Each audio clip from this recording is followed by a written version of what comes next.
all of these people and investigating all these people, I think that we should actually be able to know who you are. The difference is I've never doxed anybody. I've never even revealed somebody's real name. So, like, it's always the accusations. Matter of fact, I just saw, you know who Uncle Tom is, just a complete dirtbag, dishonest dirtbag. But he was on a space, and literally the part that he cut shows him next to this guy named Travis. That guy put pictures of my kids out all over the place, put pictures of my wife all over the place. She's not on social media for a reason, but she doesn't want to be on social media. She doesn't want to have. She's not a public figure. She's not a public figure at all. But they put all this stuff out, and they always accuse you of what they're actually doing, which is another tactic of the left. It's what we see every single time. Look, I don't. I know a lot of people really hate Uncle Tom. I knew Uncle Tom outside of any of this Owens stuff. Long before that, he was somewhat interested in like manosphere type content. Sure. And I don't think that he himself follows any sort of doxing protocols or suffers any of that. So I'm not going to I want to be clear. I haven't seen him do that. What I'm saying is that he has multiple times justified, and he has been engaged with people, and he knows they're talking about things that they've done to me and other people on X, and he has no problem with it. But when there's people outside that are doing sort of, I can't even be. And by the way, I've disavowed this stuff. I'm like, hey, don't do this. I don't want to be associated with it. If you're going to do that, get away from us.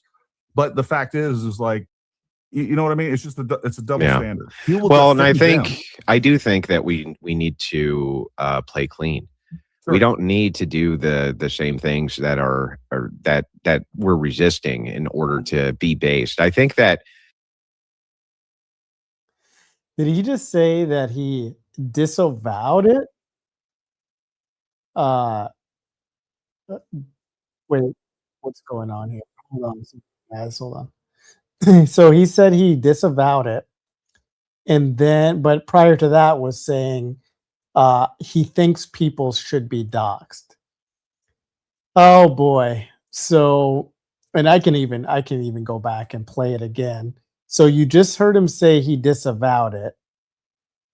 After all of these people, and by the way, doxing all of these people and investigating all these people, I think that we should actually be able to know who you are.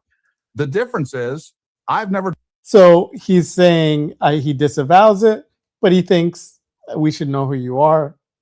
In other words, should dox people. So welcome in, guys. Good to see you guys. Yeah, it's been a minute. Let me switch screens here because we are going to jump into my reaction of Andrew's reaction post the great debate. So yes, I'm breaking my silence. Thanks. I got a lot of support from you guys. And it's good to see you. Yeah, I know it's been a little bit of time. So let me shrink this down, share this instead. And we're going to jump into this. All right. So, yeah. So as far as me streaming, love doing it. Actually I think I'm lying. So I think we all should be touching grass first and foremost. So if you got better things to do, definitely go do that. If you're depriving your friends or family or things that you need to take care of in life, then you should go do that. But I'm doing this because I'm a concerned citizen. You guys know that. Just wanted to reiterate that since I've talked about that in some of my earlier streams, and for those of you who are new to the channel, so you understand this is really dystopic. What I do like is having a community, of course, and getting together with other concerned citizens to try to change culture and move things in the right direction. So it is an information war, it seems to be. We've got, and I could get into Gary. We just watched Gary. I could definitely get into some of the things that he said. I won't do this. I won't do it at this time. A lot of you guys know me from X, so you've probably been following along with what Gary has said about actually operating, in his words, disinformation campaigns in other countries. So that actually, I saw that for the first time last night. I saw a clip of him talking about that. So that is very concerning because we've got somebody that understands disinformation and causing chaos in other countries. Could it be, should we ask the question, is he doing that in our country, which I'm in, the United States? So if he is, that is a problem, in my opinion. It's a big problem, and I think that could be, he's injecting this, in my opinion, noise and disinformation into the Kurt case when most concerned citizens are just trying to get to the bottom of what happened on September 10th. So I could get into that and play some clips of that. And if you guys remind me, I will do it. But for now, I want to get into what Wilson said the other day. Well, let's get over to the actual, what she was actually saying here. Let me just express to you all that I truly feel disrespected. Can I say that? Oh, she feels stuff. A lot of feelings from Candace. In fact, I would say 90% of everything that she does is based around feelings, including how she comes up with her wild speculative. Yeah, so this is just language. An alternative could be, I was disrespected. So I don't see the problem with saying I feel disrespected.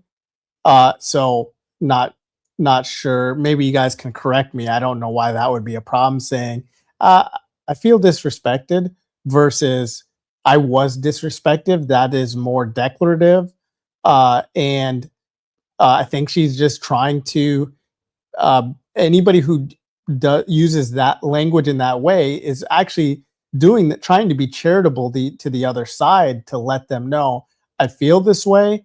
I'm not accusing you of being disrespectful, but that's how it comes off. Can you explain yourself as to the actions you took that caused this, what I think is disrespect?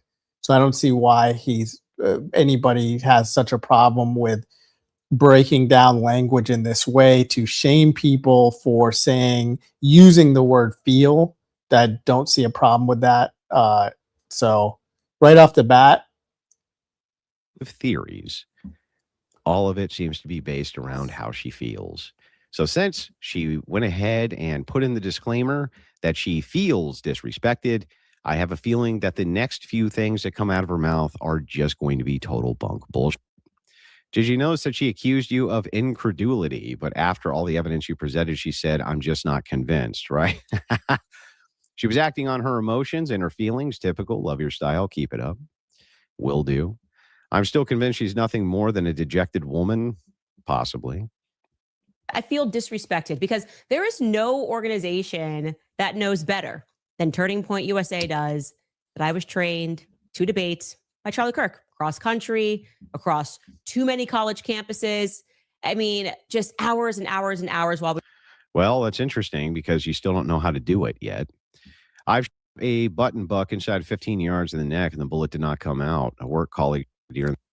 So he's reading some chats now. I'm assuming about the bullet.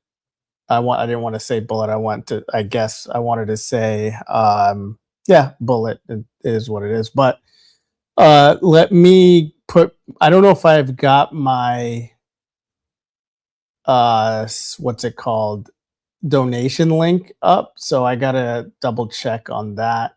I'll get that in there for you guys. And I appreciate every donation I get. Buy me an MRE. This is for my bunker, of course. Throw that up there. Give me a second. All right, that is pinned. And I think he's answering some chat about this bullet. He goes into exit wounds, and I'm sure he's going to touch on that. I'm not sure, but he's been arguing about that on X for a long time. I'll never change my position.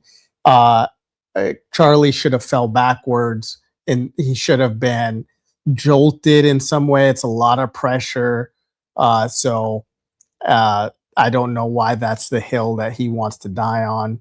As far as whatever, like, again, I can't explain it for him or any other Fed sloppers. You guys know the drill too. With regards to Fed sloppers, there will be some that come in here. If you want to remove them from the chat, just go ahead and buy me an MRE, and we will get them removed. You tell me which one, I'll read your message aloud, and we'll kick them from the chat. So let's go back into what he's saying. The neck with 300 Win Mag, 150 yards, and the bullet did not come out. Stop using reason and logic and evidence. Dumb. It's about our feelings. We were traveling, note cards, learning how to debate, what not to do. And so it's just like, how dare they? Just real quick regarding the bullet. So this particular, 30-06 with a core lock round. That's what I wanted to say, a round. I kept saying bullet. I don't know. I expect for YouTube to ban me any day now. We're going to try to get to 50. You guys are going to try to help me get to 50,000 subs. That's where I'm going to start going live on camera.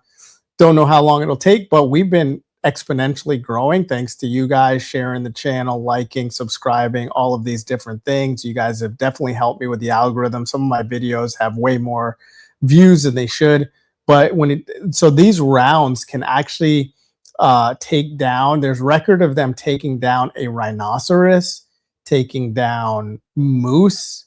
So it's like, it says right on the box for moose, elk, deer. There's a reason why they call animal skin, they call it hide, right? Charlie doesn't have a hide. He has human skin.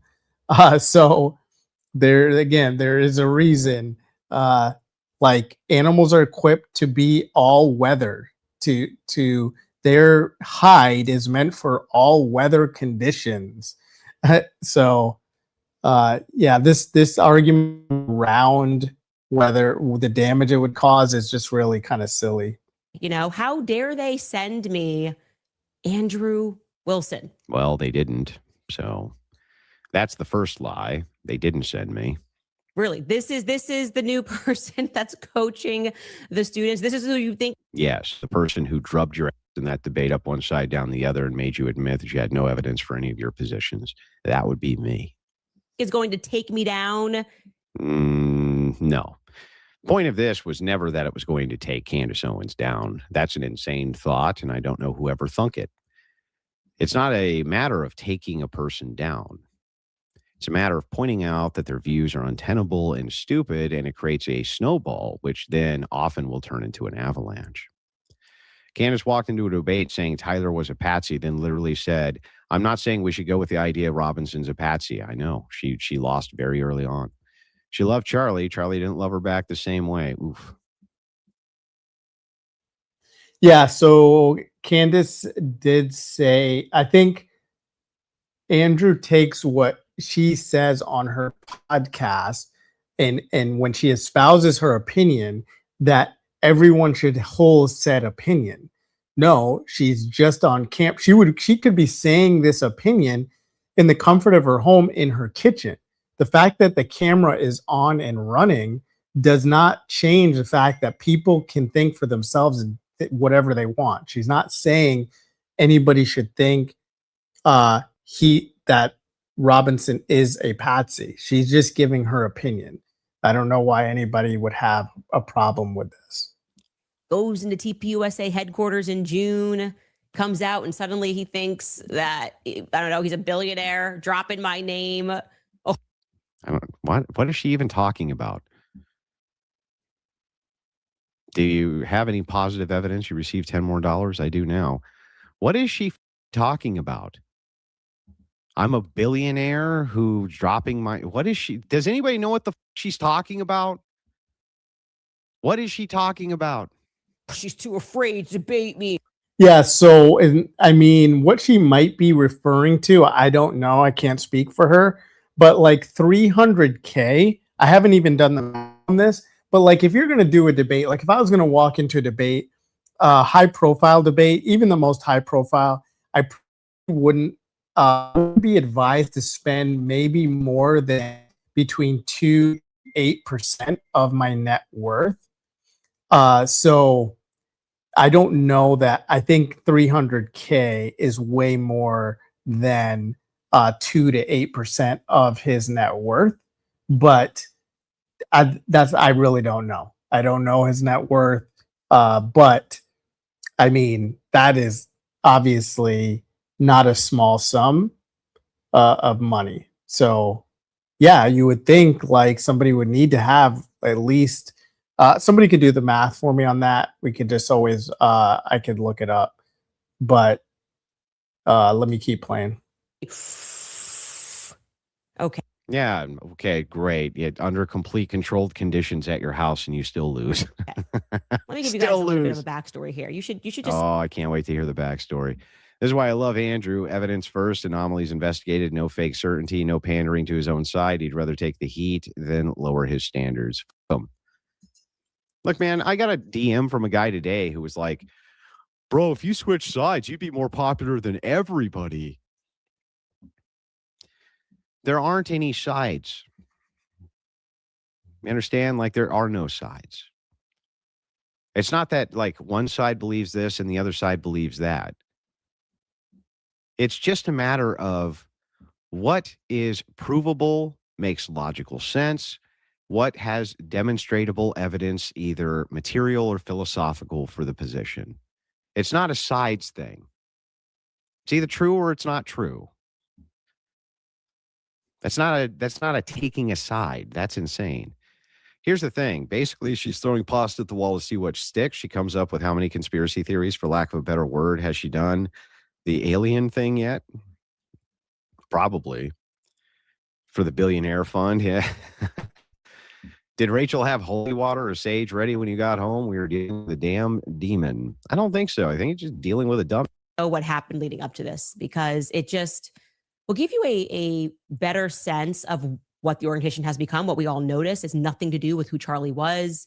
And I think, yeah, so I just did the math. It looks like basically 8%, which is high in my opinion. If you were going to throw in 8% of your net worth to go into a debate, if that's your profession and you want to use it for marketing or whatever, that would mean your net worth should be not even net worth. I would say cash in the bank you should have is over $3.5 million. That was easy math. Sorry, I had to look that up. I've been from far removed from my high school days, but yeah. So his net worth may be over 3 or 4 million. Again, I'm not 100% sure. I know that he did get a deal, which I congratulated him on, with Rumble. I don't know what the what's going on with that Rumble deal, or because I don't know if he's still on there. I haven't seen it or checked for it.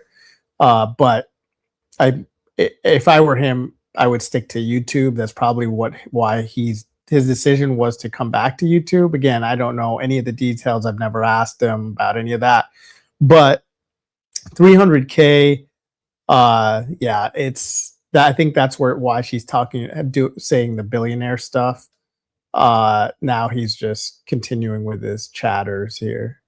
understanding the lead up to this moment. Of course. Well, I mean, I think. Oh, and as far as picking sides, yeah, there's definitely sides. So there's one side which is concerned citizens wanting to hold hold government agencies accountable for, I guess I should say, local agencies and police departments and governmental agencies, federal agencies, to a high standard for looking into missing persons, homicide investigations.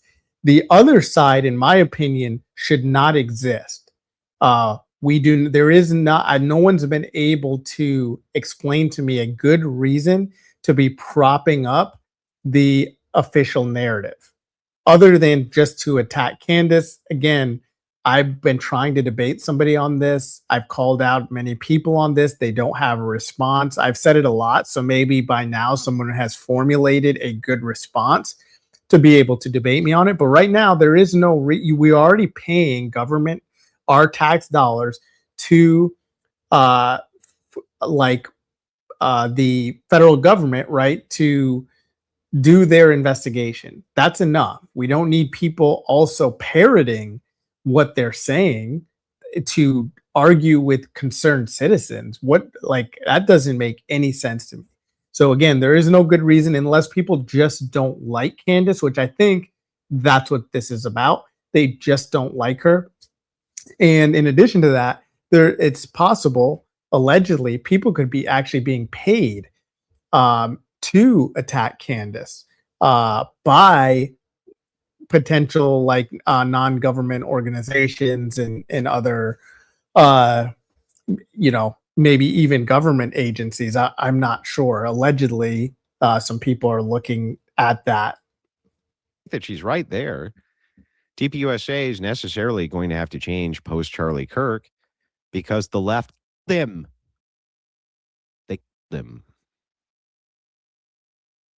I don't know why anybody's confused about whether or not TPUSA was going to stay the same absent Charlie Kirk. I was never confused about it. Ever. She's been coping hard and she keeps undermining things she said before almost in the same sentence. It's bad. It is bad. She's been freaking out for 2 days. My favorite thing to do when they call you is post your debate on absolute crickets. Here's some beer money, not one step back.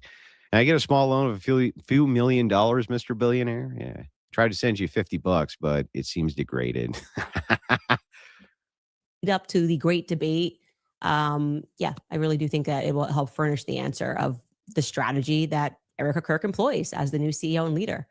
Now, I am not in any way exaggerating when I say that I have never in my life, amongst friend or foe organizations, dealt with a more unprofessional team than Andrew's team in my entire career ever.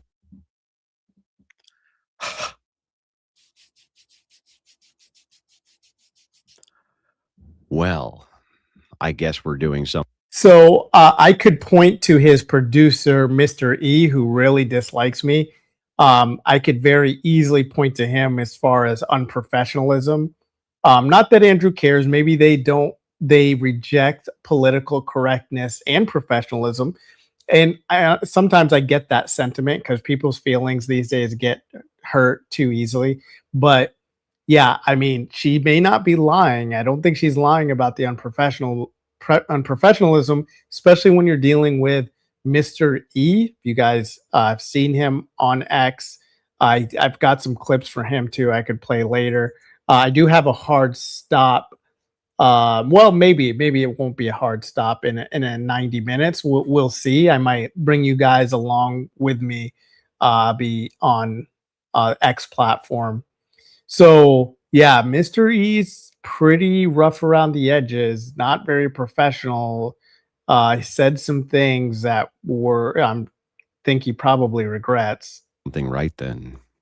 Our professionalism over here at the Crucible is in question. Ridiculous. How could our professionalism be under question? Just not being professional enough. Need to be more professional-like. Anywhere leading up to them arriving at my house. So foremost, just to back it up, you will recall that Andrew Wilson demanded that I publicly negotiate the terms of the agreement on X. Yeah, that's true. I did. I said, until we get a debate prompt, I don't want to have private conversations for you to then leak on your show. Just be public with it. Tell me what it is that you actually want. Let's get this thing negotiated out publicly, which, by the way, I usually do with almost everybody because, as you might imagine, if it's done publicly, it's much more difficult for them to fib about it, isn't it? The wildest is all of the Charlie would be so proud, LMAO. Yeah, he'd be so proud of Candace tearing his widow to shreds and his company down. No, showing appreciation for my favorite new billionaire. Well, thank you. I appreciate that. But let's get back to this. To me, is quite childish. And we agreed, of course, that he could also bring a video guy because he was paranoid to ensure that there were no surprises, like we were going to do some sort of a gotcha here. Like, who is in his ear just telling him that any of this is necessary? I don't know, but I did find out. We also agreed, as you saw publicly, that he could bring his own fact checkers. Essentially, he's coming with a party of 4. We agreed that he could pick the moderator, et cetera, et cetera. We basically folded on everything because I just said. So I don't know if you guys witnessed that going down publicly on X when they were going back and forth about the debate. She seems to be telling the truth here from what I could tell. She did concede everything, said, yeah, no problem. Just only thing I asked, no smoking, do it at my place. So that seems to be 100% accurate. And as far as the publicly thing, I don't know why it matters. If you're emailing, there's a paper trail. It can be shared. DMs can be shared. I don't know why it's so important for Andrew to have it publicly. Nonetheless, he is a public figure. I am not. He's done this a lot. He's set these up a lot. So maybe he's got some other things he's not explaining about why it's so important to him. I guess maybe there would be an embarrassment factor there if somebody backs out and they agree publicly on the timeline. So maybe that's it. Not sure there. I'm down for this debate. And then once it was excruciatingly and publicly negotiated, and we are finally able to move to discussions behind the scenes, we start an email chain. I am provided with no identity as to who I am communicating with. We're basically. So what? Who gives a Who gives a Who cares? You're talking to John Smith. Who gives a Why totally irrelevant. Totally irrelevant to anything. Okay, so this is where things get get kind of interesting with this recap. So there's 2 different perspectives here. I'm going to try to break down the different perspectives because I think they miss each other with like the expectations for this. So she's basically she is a subject matter expert. I would say I would have to appeal to her authority when it comes to setting things up and arranging things professionally because of her resume with really multi-$100 million companies. She is probably used to people not being anonymous. And so when she's getting emails from Crucible team, Andrew is pleading his case like, why does that matter? It's Crucible team. Why does it matter? Who cares? That's his point. So she's saying like, she's just not used to that. She wants to know who's accountable for the things that they're saying. Is this some generic inbox? What's going on? She's kind of going to play the card, I think, of, do you know who I am?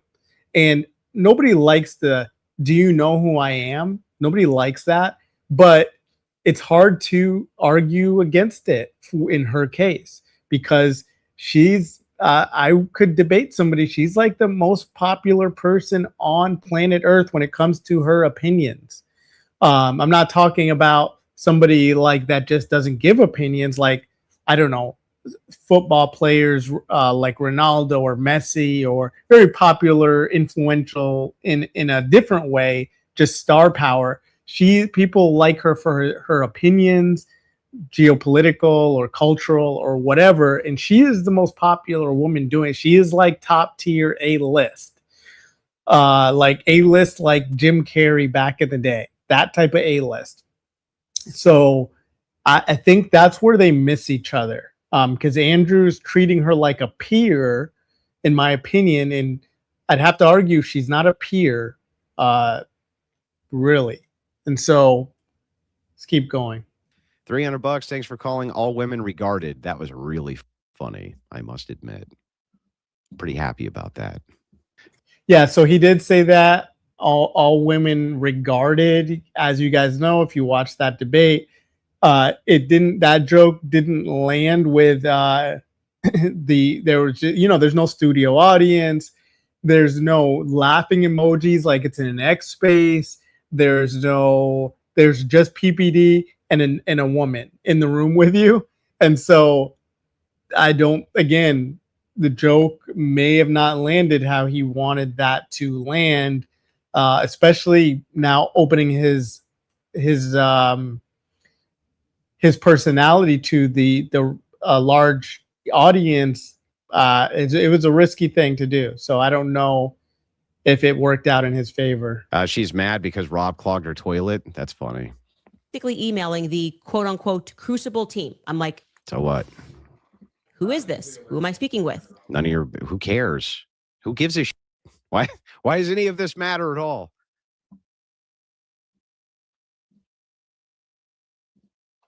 Why does any of this matter even a little bit? Why is there no name behind the emails? Why does there need to be? Here's 1 penny for each Mr. E post and reply on X for the last 3 days. He's been going pretty ham over there, hasn't he?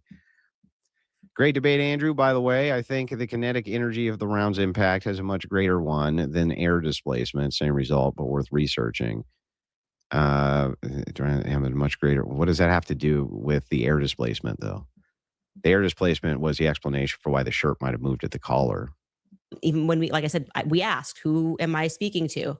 They're just being shady for no reason. It's like a faceless email chain. Why does it? I don't understand why any of this matters at all. We have all of our names on there, so they know exactly who's calling the shots, who's being looped in. We've got nothing. So whoever this anonymous email person or people were, they then declare that they would like a contract and an escrow account for the funds. Okay. Not totally off the mark, but no, duh. Yes, we send it into, in fact, PPD even recommended that. He's like, yeah, do it like a real estate deal. Send it into an escrow fund for her attorney's account. And then once her end is complete, release them. And that's exactly what I did. It's going to be hard, not exactly easy to find a bank that approves an escrow account, open it, get lawyers involved by Friday. That's what I'm thinking. They then indicate that that was her demand, though. She demanded it had to happen on Friday. Had to be this Friday. Couldn't be on neutral ground. It had to be this Friday. Like those were all her demands. Okay, if it's my lawyer's account, okay, fine. I have my lawyer begin drafting a very simple contract, which basically spells out exactly what we've agreed to publicly. And suddenly we receive an email from the Crucible team essentially saying, never mind, Joe Rogan has now made an offer to host this discussion down in Texas. So, and I'm quoting this changes everything. Yeah, it did change everything. Would have got way more viewership on it and would have been able to get it out to a lot more people, and it would have been neutral ground, would have been better for everybody. Of course, I knew that you wouldn't actually do it because... Yeah, I don't know why, like, so if somebody is begging somebody for a debate, willing to pay them, you're kind of at the mercy of the person you're begging and paying. They can easily just say no. So the negotiation, it's like you don't have the leverage. That's the thing. Maybe if it was like $3 million, then you might have leverage. Then she might be willing to fly wherever, being pregnant. But, you know, he just didn't have the leverage, I think, that he thought he might have there.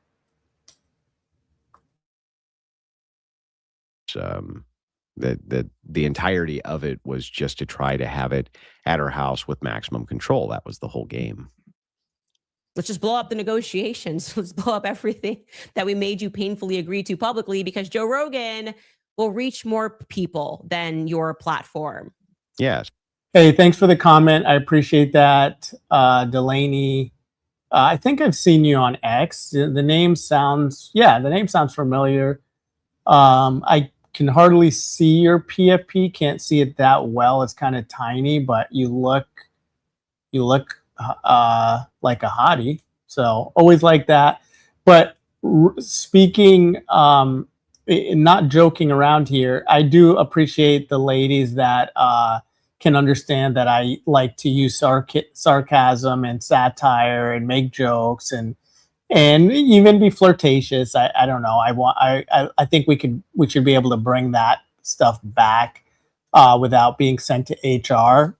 Does YouTube have an HR department? If YouTube or X had an HR department, I would be in a lot of trouble. I'm sorry that logic and reason is so difficult for Candace Owens. But let's just think about this rationally. My offer was, since Rogan wants to host it and it'll reach the most amount of people, therefore getting our views out to the most amount of people, and I'll still pay you the $300,000 for doing the debate, and it's not even very far from where your house is. You know, why not do it? Sounds reasonable and rational. Now they're asking me to travel to Texas. They offer me a luxury car to accommodate my pregnancy. I know, we're like that. Not only did I offer the $300K, but I was like, look, we can have a luxury vehicle and a driver and even provide reimbursement for your security if you'd like. I'm a piece of shit. What do you want me to say? What kind of asshole tells a pregnant lady, hey, lady, we'll get you a luxury vehicle or a first class flight, whichever one you'd like, if you want to do it on Rogan. What a bunch of we are. And I say no. I say no unless Joe would like to come to Nashville, because it does not change everything. It actually changes. Actually, don't recall her. Don't quote me on this, but I actually don't recall her saying anything about Joe coming to Nashville. Was looking forward to the debate all last week. Caught myself longing for Kyla's annoying tweaking. At least. Hey guys, thanks a lot. There's a lot of you in here. I really appreciate it. I usually get more people than somebody with my small channel size should get. And so that's thanks to you guys. So definitely help us in the algorithm, like, sub, all that. Buy me an MRE for my bunker. That is pinned in the chat. Really appreciate your support. A lot more to come. We're just getting started. And you know I'm the first to tell you that to touch grass. I'm the first to tell you, log off, stop watching Uncle Tom, and get off the screens and devices and touch grass, be with your friends, be with your family. I'll be the first to tell you that. But for some of you, I know why you're here. Again, it's because you're a concerned citizen. So am I. And, oh, good, 2 people logged off. Thank you. And if you do not have the resources to buy me an MRE, completely understand. I don't think you should ever put yourself in financial hardship. However, some of you do have friends or family that have money, extra money laying around that are not aware of what's happening in culture and society today. And so you should share this with them and have them donate. He can somewhat defend a position, somewhat. Is nothing. And I'm not going to deal. It's already been a painful process. I'm not taking myself through that again, plus pushing the date back and having to be in communication with this team for weeks on end. Well, it wasn't weeks on end. Rogan wanted to do it the 21st. So it wouldn't have even been very long. What's your response to Candace accusing you of filming where her children play? Well, we haven't got to that part of the video yet. Calm down. I don't know why people are saying you're a terrible person. You took in a special needs Canadian. Yeah, that's true. I did do that. Because you're a fan of Joe Rogan. I like Joe Rogan too. Somebody just called his producer, Mr. E, a special needs Canadian that he took in. That is the backstory of Mr. E. I gotta find a clip of him. He might be special needs. Nothing against those people, but short bus guy. But I only had 2 conditions here, right? Everything else we've conceded to. I said I don't want to travel, not because I can't travel pregnant. I do. I can and I do travel pregnant. I just don't want to travel to this ankle biter who's up there saying, I'll do it on your platform. Okay, put your money where your mouth is. The other condition I had was no smoking. So control. Okay, no smoking, no traveling. Anyway, they finally. Well, it was. Andrew, you don't get leverage. You don't understand leverage. I would tell you this. I would DM you, talk to you about this. Is this it? Yeah, she's going to be in control. The person who has control has control. I don't know how else to. She has the leverage. I guess I should have said that. It's same meaning. Person who has control has control. Person who has leverage has control. I don't know how better to explain it. At the end of the day, she can control things, and a lot of times debaters do want control. So he would be lying if he said he didn't like to have control in debate, whether that's the prompt in a certain way, phrased in a certain way, taking the negative side of the argument in certain circumstances to make sure you don't lose.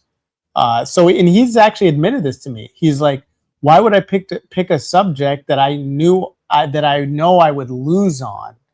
Well, exactly. So that kind of means to me, you can infer from that you want control, because sometimes I pick a subject that I might lose at because I'm trying to learn something. That's when I'm debating. I like to win, of course, but I will pick something to debate because I think I might be right about it, but I'm not sure.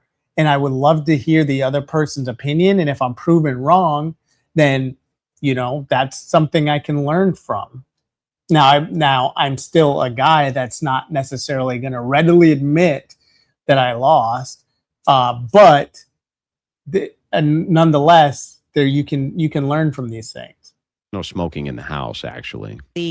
Let that go. And I respectfully declined. And when Joe reached out, he was very nice about it, totally understanding. Andrew then calls PBD and asks him to moderate because Michael Knowles said that he wasn't going to moderate. I immediately said, give me your second, third, fourth option so we can start reaching out to people. Andrew reached out to PBD.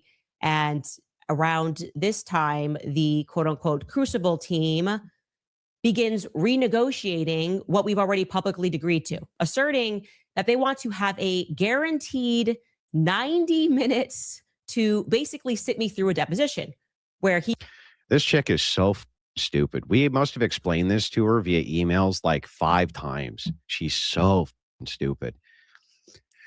What we explained to her was you do how you should run this. And by the way, I even brought this up when we did our video conference call.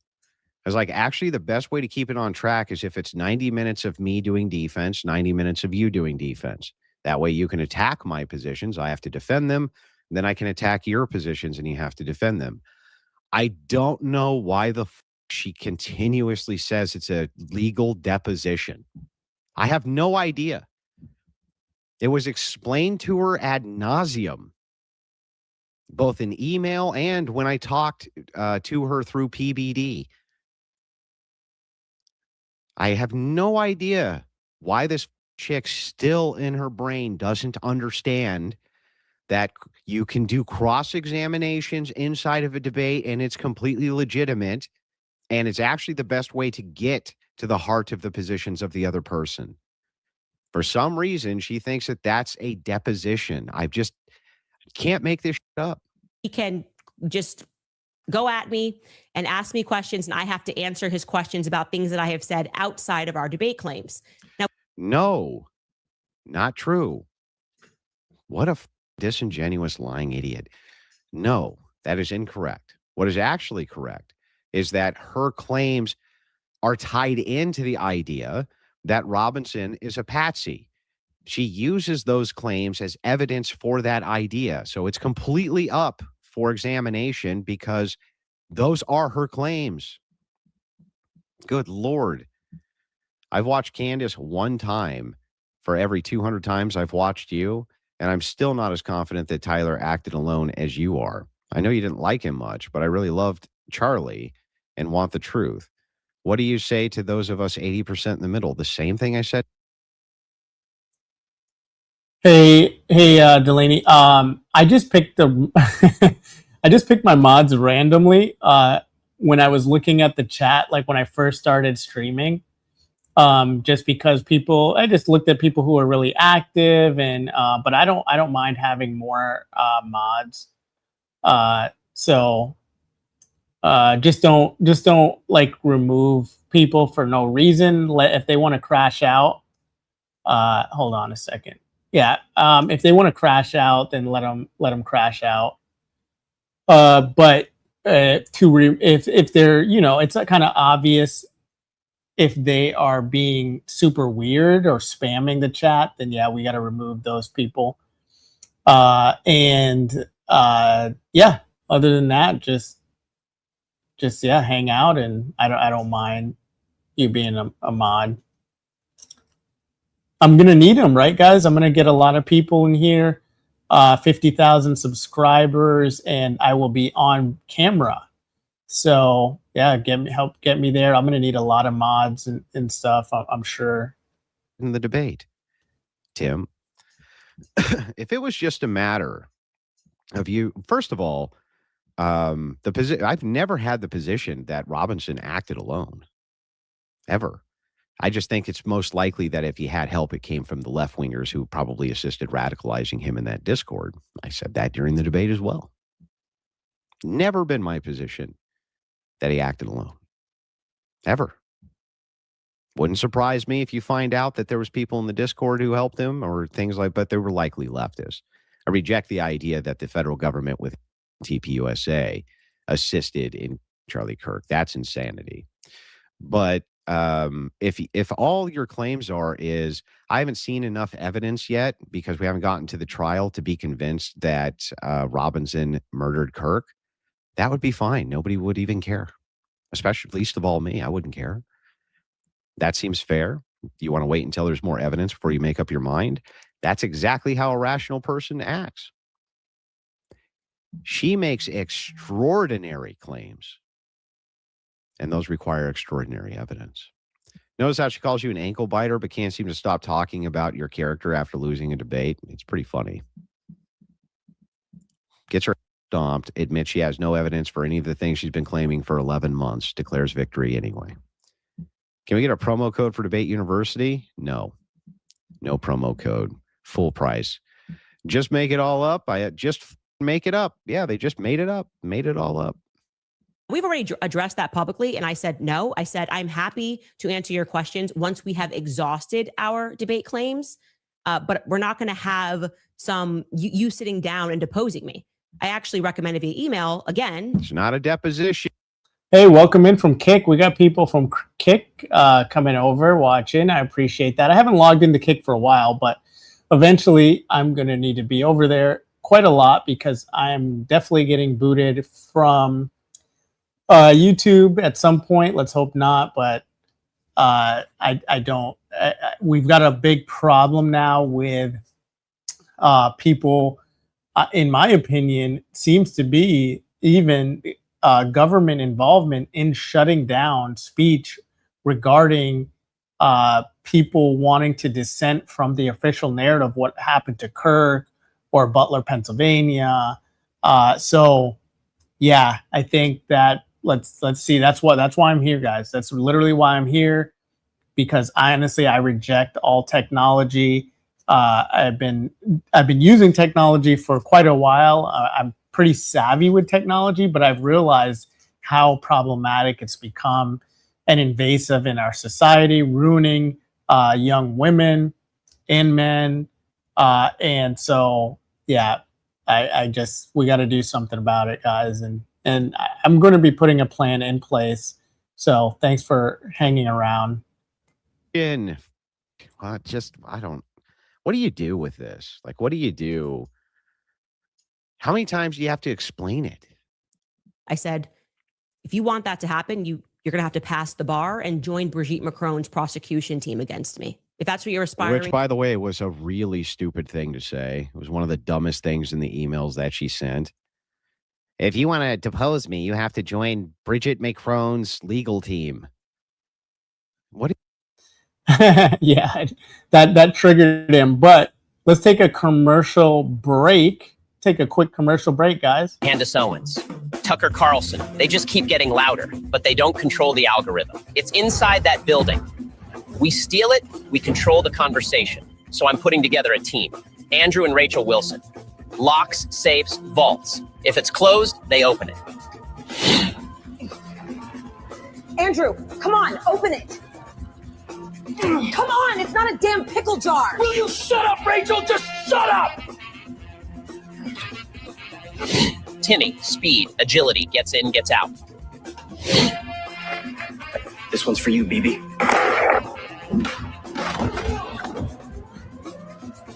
Erica Kirk. When we need sympathy, she gets it. Tears on command. Nobody does it better.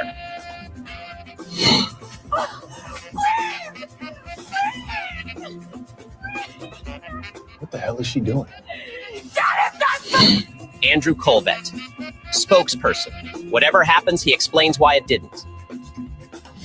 Everybody calm down. There was no operation. Who said anything about an operation? Right. And nobody tried to access the vault. What vault?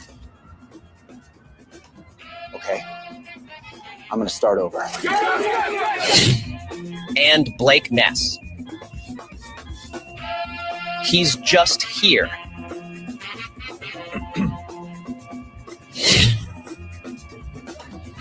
I hate you, Candace! You're gonna ruin everything! All right, let's get to work.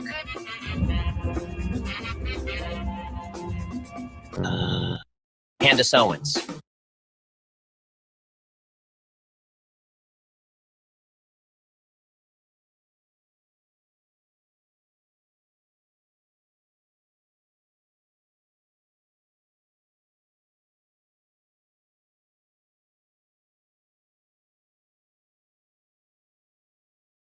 Oh, sorry, I was muted. I wanted to share that with you guys. I think it was funny. We follow him on X. We are forbidden, I believe it is. But yeah, it's kind of crazy, like how well they do those. So let's keep going. I'm gonna get back to Andrew here. What? Nobody's talking about a deposition. Lunatics. And by the way, yes, this was as painstaking a process as she could possibly make it. She desperately tried to frame the debate as anything except you being there to challenge her claims. That's what this whole thing is about. It was always about challenging her claims. Always. They demanded that I come in and do the, what about the state's evidence? And it's like, yeah, but I'm just trying to get to your claims here. To do, sit me down for a deposition, you have to become a lawyer and join her team. Okay. And wow, that's super clever. What a clever. She's very clever. I said no. And PBD, I'm going crazy here. I'm like, he is the one that agreed to all of this publicly, made me do this publicly, and is now trying to change things. So at that point, well, you're not changing anything. I always wanted there to be a cross-examination. I was very clear on that. That or add that to the contract. I just want to make sure that there will be time for me to address, generally speaking, some of her conspiracies. And I said over and over again, I don't mind answering your questions. We're going to be dialoguing. Like you're not sitting me down and questioning me. And I want to make sure we at first and foremost address the case. That's what people are here to listen to. And I explained in detail on this call, and PBD has two members from his team on the call as well, Tom, as well as his executive assistant. I explained in detail thoroughly that my house is very small. I explained to him why we are not. But demanded we do it there. Allowing them to film anywhere, but inside of this exact studio. My kids live here. They homeschool here. But you demanded that we go there. Demanded that we go there over and over again. Just endless demands, even though we had plenty of viable alternatives, still demanded that we go there. Over and over and over and over and over and over.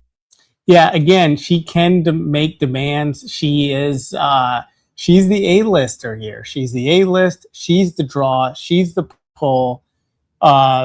She's got the leverage in every possible way. She really does. Over and over and over. The only way Andrew could get the leverage is if he put up, like, I don't know, $1 million, $2, $3 million. I'm not sure, but she has the leverage. And over demanded that we go there. And this is something that you just have to respect, but I understand you're paranoid. We have a very small, formerly HVAC closet control room. And you demanded that we go there. Do you think that she made the pastor at her wedding join Brigitte Macron's legal team before asking her for I-do's? No idea. We will create a spot to address your paranoia for your team. They will be able to listen. They'll be able to hear everything. And so that you know if there's no funny business going on, and you're welcome to basically record within the studio so that in the event that we try to trick you or do something, you will have captured it. And he's fine with that. We get off the phone, everything is done. Contract gets officially signed on Thursday. Okay, what could possibly go wrong? You're thinking, right? Because tomorrow's Friday. Well, sometime on Thursday, my producer is like, it's kind of weird that we don't have a point of contact. We are still dealing with a faceless team. No one has reached out to ask for our address. We also need the name. That's because all that was supposed to go through PBD, who I specifically asked not to give these lunatics my phone number. And they did anyway. Awful nice of them, huh? Yeah. So, Mr. Tom from MySpace. Yeah, she does have the leverage, but don't bitch about people being in your house when you. Yeah, she does do a little bit complaining and bitching, but what do you expect? She's a woman. Why would anybody be shocked by her bitching and complaining? Literally asked them, please. Now it's a burner number, but that's not the point. The point is, I literally asked them not to give any of these lunatics my number, and they did anyway. The bullet had mangled Charlie the way these kooks claim it should have. Candace would still claim it must have been an exploding mic. Because, yeah, I know. Bro, I know. The way she trashes you and gets all of her minions to try to deplatform you is so cringe. She has fooled so many people. Yeah, it's very clear that these people are going to be mass reporting, mass flagging my channel. There's several tweets that I've already identified. Yeah, that part I don't agree with. The mass reporting, trying to get Andrew's channel taken down, all of these kind of things. That's kind of really, Candace didn't choose that, didn't tell people to do that. These people are doing it on their own. But when you go on like in front of millions of people and say all women are like artard, then you're going to run into problems like this. People are going to try to like take down your channel. And I hate that it happened, but sadly, it's just kind of how things work. Identified trying to do that.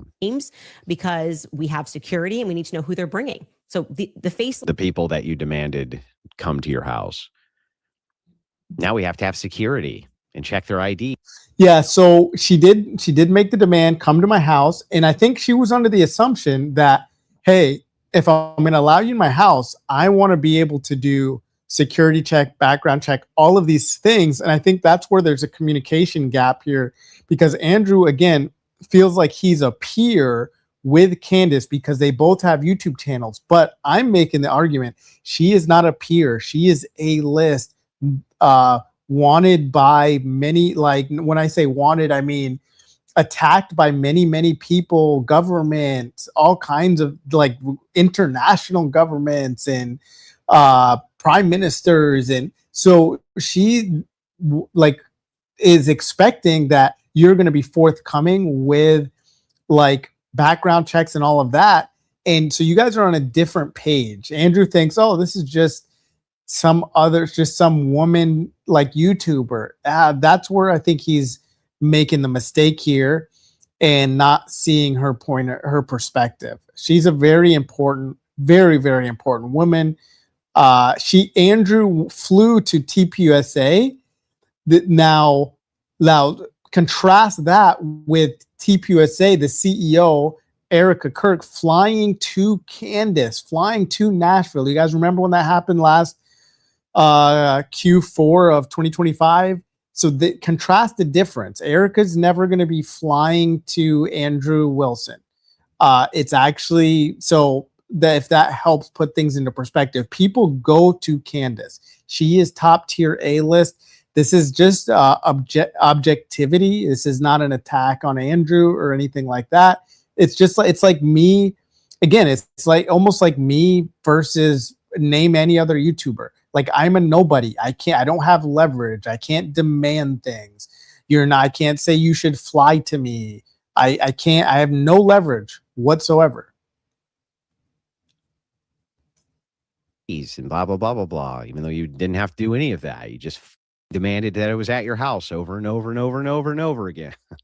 Those people have to become real people.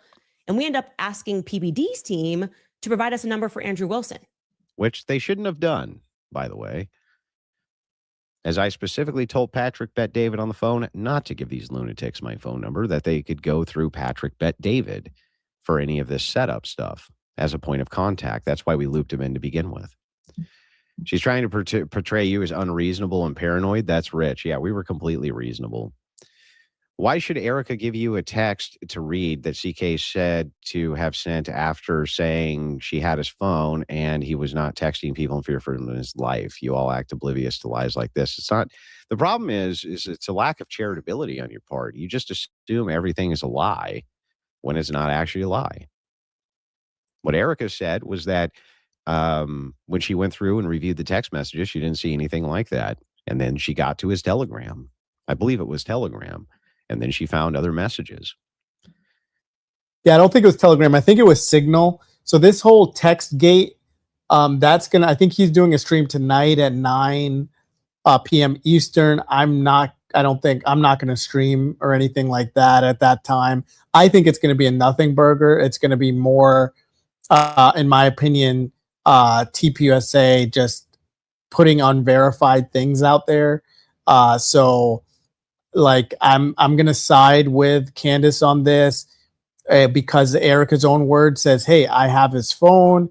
There was no messages sent before. Oh, by the way, I found a Signal account later on that I told nobody about, but Andrew Wilson." It's kind of weird. Could it be real? Yes. Is Andrew a liar? No, I'm not going to go on record saying he's a liar, but I'm just saying that trust but verify. I would need to verify if this chat from Charlie's phone is real. I think Signal messages immediately disappear anyway, so that's kind of weird. You guys just always act like everything's there can be just no other explanation. It's like, bro, calm down.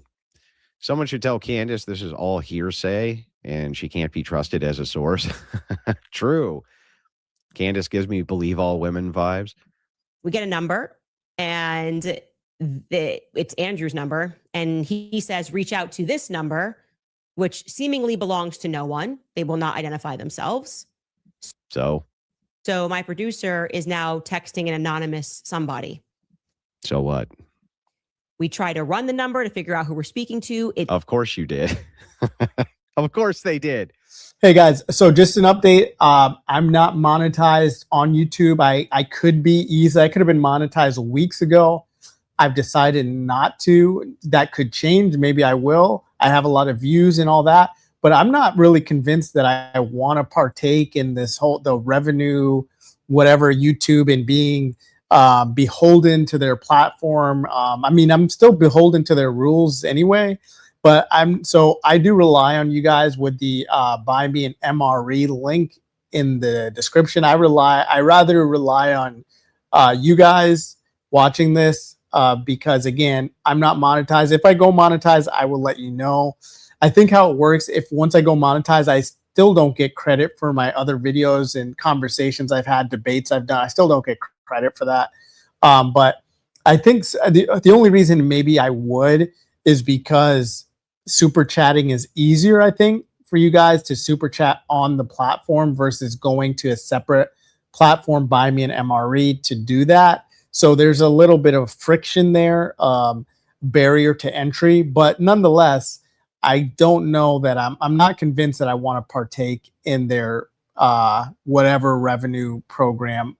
I will let you know if I go monetized. We'll see on that. Andrew's so paranoid.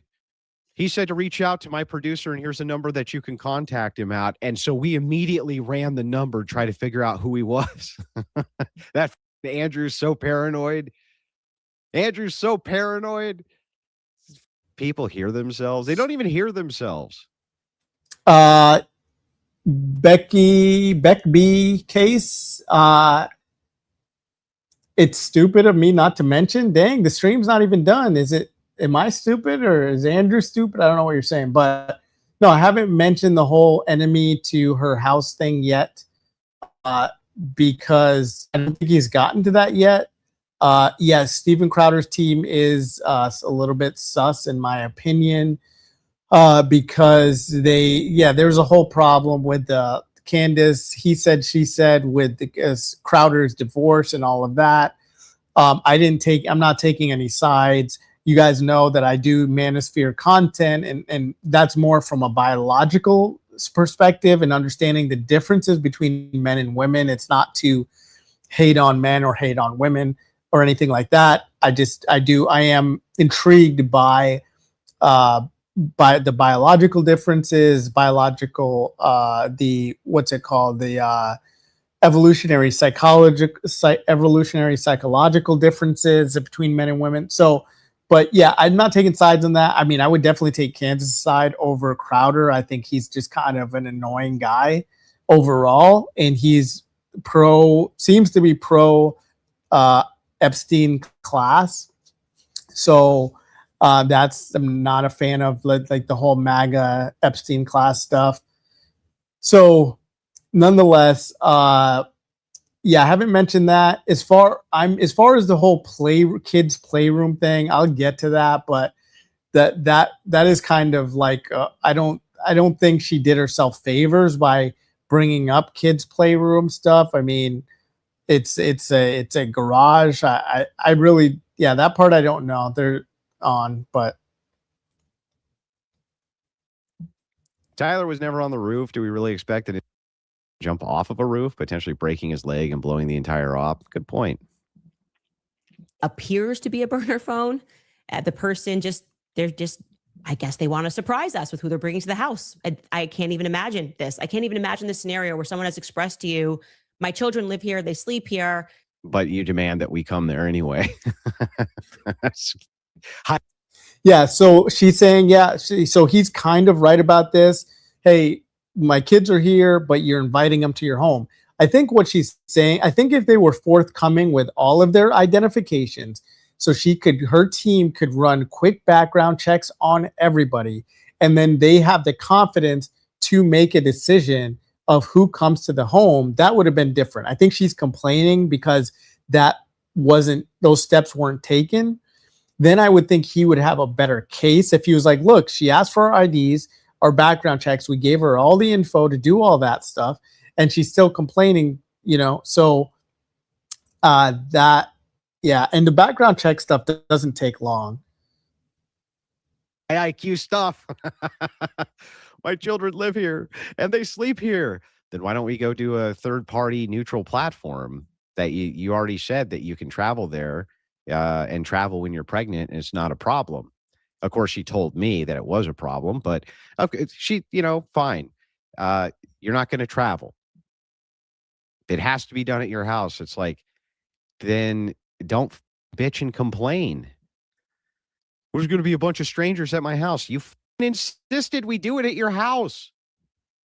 Andrew, huge fan here. Did you see Dave Smith's reaction? He's also live with Candace right now. In my opinion, you won the debate, but I wish the negotiation was better. God bless you and your family. Well, I appreciate that. It's very kind of you.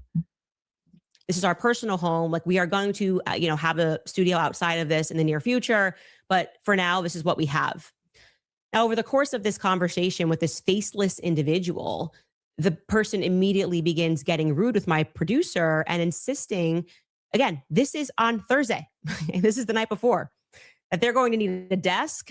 They're going to need a place to set up Andrew's live stream. Excuse me. Oh my God. That unreasonable son of a bitch. They're going to need a desk and a place to set up for the live stream. That unreasonable. Hey, Mr. E, you, man, you unreasonable prick. Unreal. So this where she's complaining about some of the things that they need could be seen as unreasonable for her to complain about, as far as needing a desk, HDMI cord, power plugs. However, you got to understand, she doesn't see this. She's going to have a little bit of arrogance because of who she is. Once you reach this level of stardom, it's hard for you to remember when you weren't not a star. And this happens all the time with people in her situation, and people become celebrities. They just kind of forget.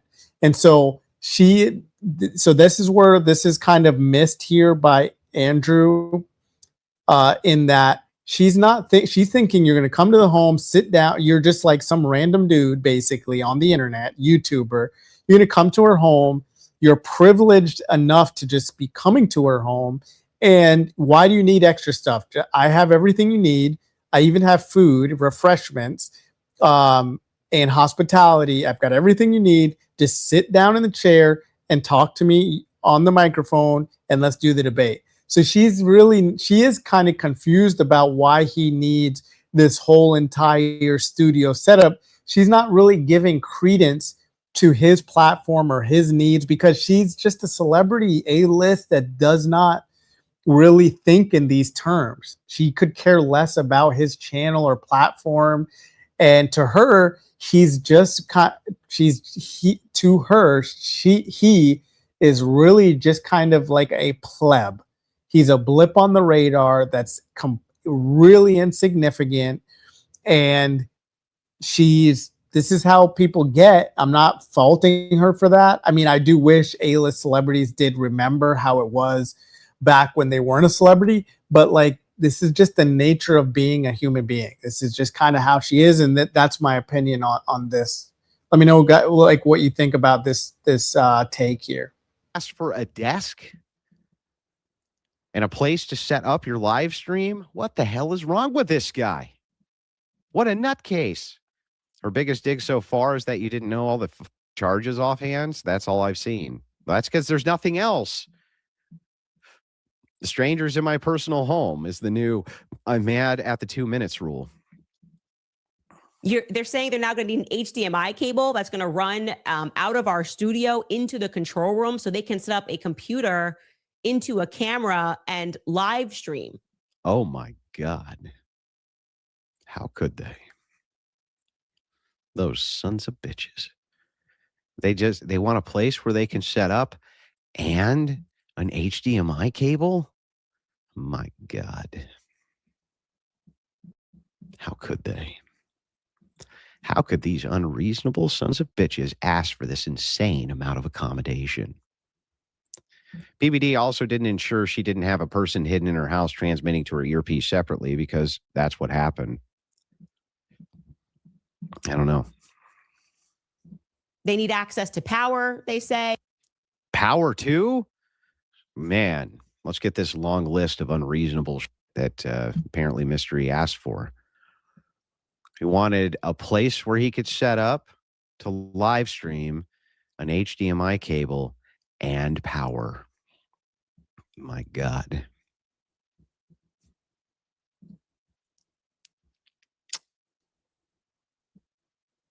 I got to fire him over this, you know. We got to fire his immediately. He asked for power, a place to set up, an HDMI cable. What the f is wrong with this guy? I will say that HDMI cables are a dime a dozen. Like, you have in a whole entire studio yourself. Like, there's no reason you shouldn't have like 2 to 3 HDMI cables handy on you regardless. But again, you guys know my opinion on this. She's like top tier A-list, like most important woman on the planet. You know, and this is coming from someone myself that didn't always like her. I liked her in the beginning. She had the conservative values. Then I kind of found that some of her talking points were a little bit scripted and she wasn't critically thinking about certain things. Like when she went on the Joe Rogan podcast 8 to 10 years ago. And then I stopped watching her. I was like, and also Russell Brand. She also did a podcast with Russell Brand. And I was like, she's a little bit rigid in how she thinks about things. And I don't know if she's actually capable of thinking outside of the box. And then when she came back on, when she got into the beef with Daily Wire, I thought that was based. Then she goes on to have the documentary on BLM. What else? The Macrones. And then she kind of won me over. I was like, wow, she's doing really good productions, really informing people. How could you not like this woman? She's risking it all. There's no way I'd go at war with some international country and just call them out. Maybe I would. I really don't know, but she's just going right at it, and that's kind of based. I like it, and so and now the Kirk investigation. She's definitely a net positive in every way. The anonymous people, I don't know who we're speaking to, and I almost lost it. I just went like, this is Those unreasonable. She almost lost her mind. What else do they want, huh? They want power for their equipment? These sons of bitches, what the hell is wrong with them? Power for their equipment? Holy shit. Enough of these people. I almost lost my mind. Sweet Lord, I just checked out her YouTube comments from tonight. May God protect you and your family. All these people are Looney Tunes, bro. Looney Tunes. Hey, Andrew, question. If you were to debate Candace again, what would you change about your debate tactic-wise for the second? Probably nothing, honestly. She doesn't have any, there's nothing to debate. She doesn't have any evidence for any of her claims by her own admission. What the hell are you even debating? All right, so this part is a little bit of a cope session. I think there's a lot of things he should have changed about that. He in the debate, he had the freedom to take it any direction he wanted to. He could have tried to pin her down on a lot of different things.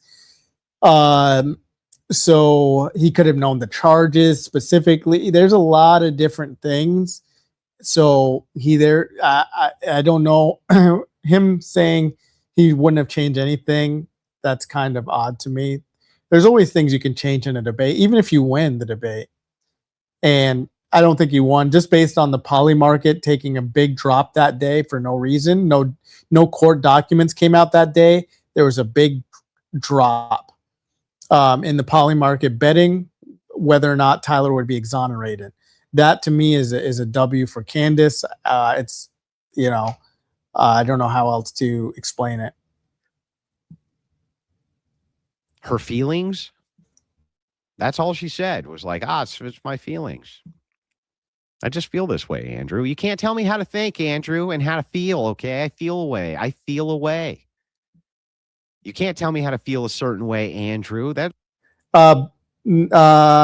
Beck. Do you go by Beck? I don't know. I like your PFP. You definitely seem like again, it's hard to see. The PFPs are kind of tiny for me, but seem like a baddie. I don't like arguing with baddies because I feel like they're gonna not slide into my DMs after I get done. But ma'am, I don't know what you're talking about. I'm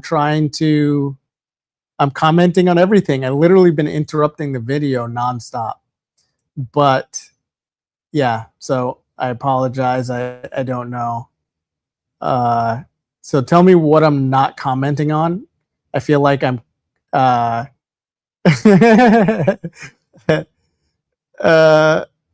you talking about Andrew as a sexy man or me? I'm just kidding. I know you're talking about me, but I'm just trying to rage bait you. This is the entirety of her arguments. Charlie Kirk trained me to debate about your feelings. I doubt it. absurd. They still will not answer who they are bringing. And I said, we have never agreed to allow them to set up a live stream in our home, to provide a desk, an HDMI. What are we even talking about? And the person replies that they thought it was implied because our contract says the debate will be live streamed. Yes.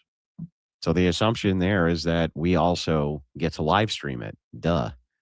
Yeah. The debate is going to be live streamed like my show is live streamed every day because you thought we were. Yes. Hot Rod. Yes, I'm definitely a simp. However, being a simp, you got to know how to work it, man. You got to have boundaries. You still got to have boundaries. But there's nothing wrong with flattering a woman. There's a lot of guys out there think they just got to be rude, standoffish, and just rejecting and everything you can imagine, and they think that somehow that's going to equal and also not pay for things or dates or coffee or whatever, and they think that somehow that's going to equal like women liking you. 100% not gonna work. Just be yourself, have fun, and have boundaries, and I don't know what else to tell you, sir. We're going to trick you and put it behind a paywall. Why would you think that implies that you can set up a mini studio in my home after I've gone through such pains to express to both you and PBD's team how small the space is and how we don't have any room? that you demanded we go to, that you over and over and over again demanded that we do there. They want permission to enter my home that I demanded they come to. I'm about to lose my mind with these unreasonable demands. It's just out of control. Brother, this was all by design. She knew demanding that you come to her home was something she could manipulate. Of course she did. But who cares? Like, you went into her own space and still proved that she had no evidence for any claim she's made over the last almost year. Let me guess, you also demanded water and access to the bathroom. That's where her kids live. I know. It's just, we're out of control. So when did this anonymous team decide to email us rather than trying to, force my producer to just accommodate them? When were they going to email us about this assumption? 9:15 p.m. the night before. 9:15 p.m. the night before the debate, with a follow-up email sent at 11:15 p.m. And still, at no point will they identify who the 4 people are, despite the fact that we asked multiple times in email and via text, who are you bringing into my home where my children lie their head? So it's now... Oh, my God. This is insane. She's so right about this. Holy shit. It's almost like the day before we spent all day traveling. Can you imagine that? Imagine spending all day traveling. So you have to get some of the stuff done in the evening the night before the debate. My God. Could you even imagine? Please address the I can explain it to you, but I can't understand it for you nonsense that her people are salivating over. Well, see, I told her that the reason that she was saying makes no sense as a series of inferences is because inferences require a if and then.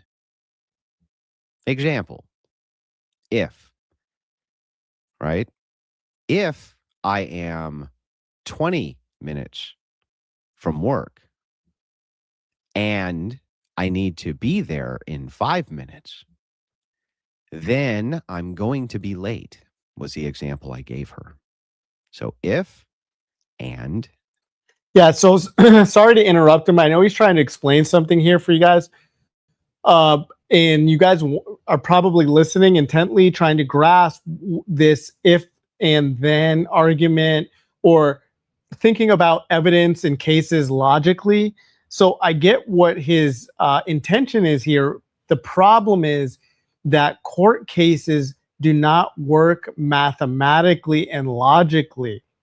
There's a lot of different things. There's a lot of different moving parts and testimonies. And so, yeah, I mean, there's probabilities matter when you're looking into homicide investigations. Like, is it probable that this firearm caused this damage? You can look at the different forensics and the ballistics and all of that. So there's probabilities, but ultimately it comes down to a jury that with fallible people, and people make mistakes. Not all people understand probabilities. Even people that understand probabilities can put the wrong person behind bars. Therefore, if the wrong person has ever in history been put behind bars, it goes to show you that math, probability, statistics does not always function or work.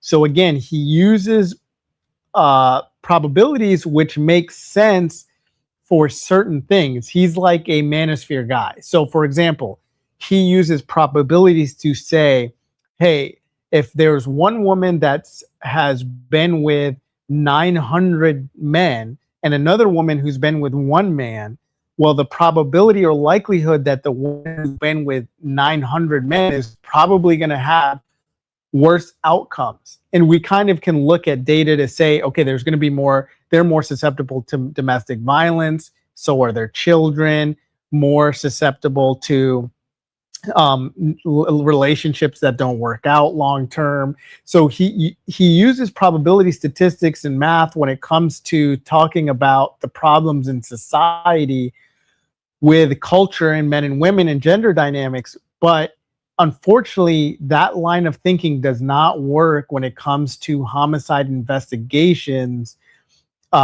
there's a lot of lies. There's lies that's being told.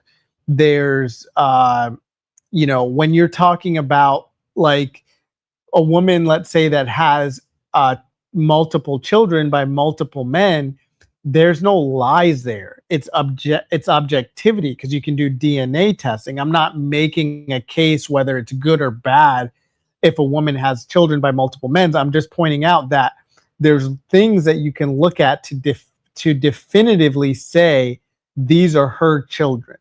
When you're looking at homicide investigations, you can't definitively say, even with all the evidence, that this person did it.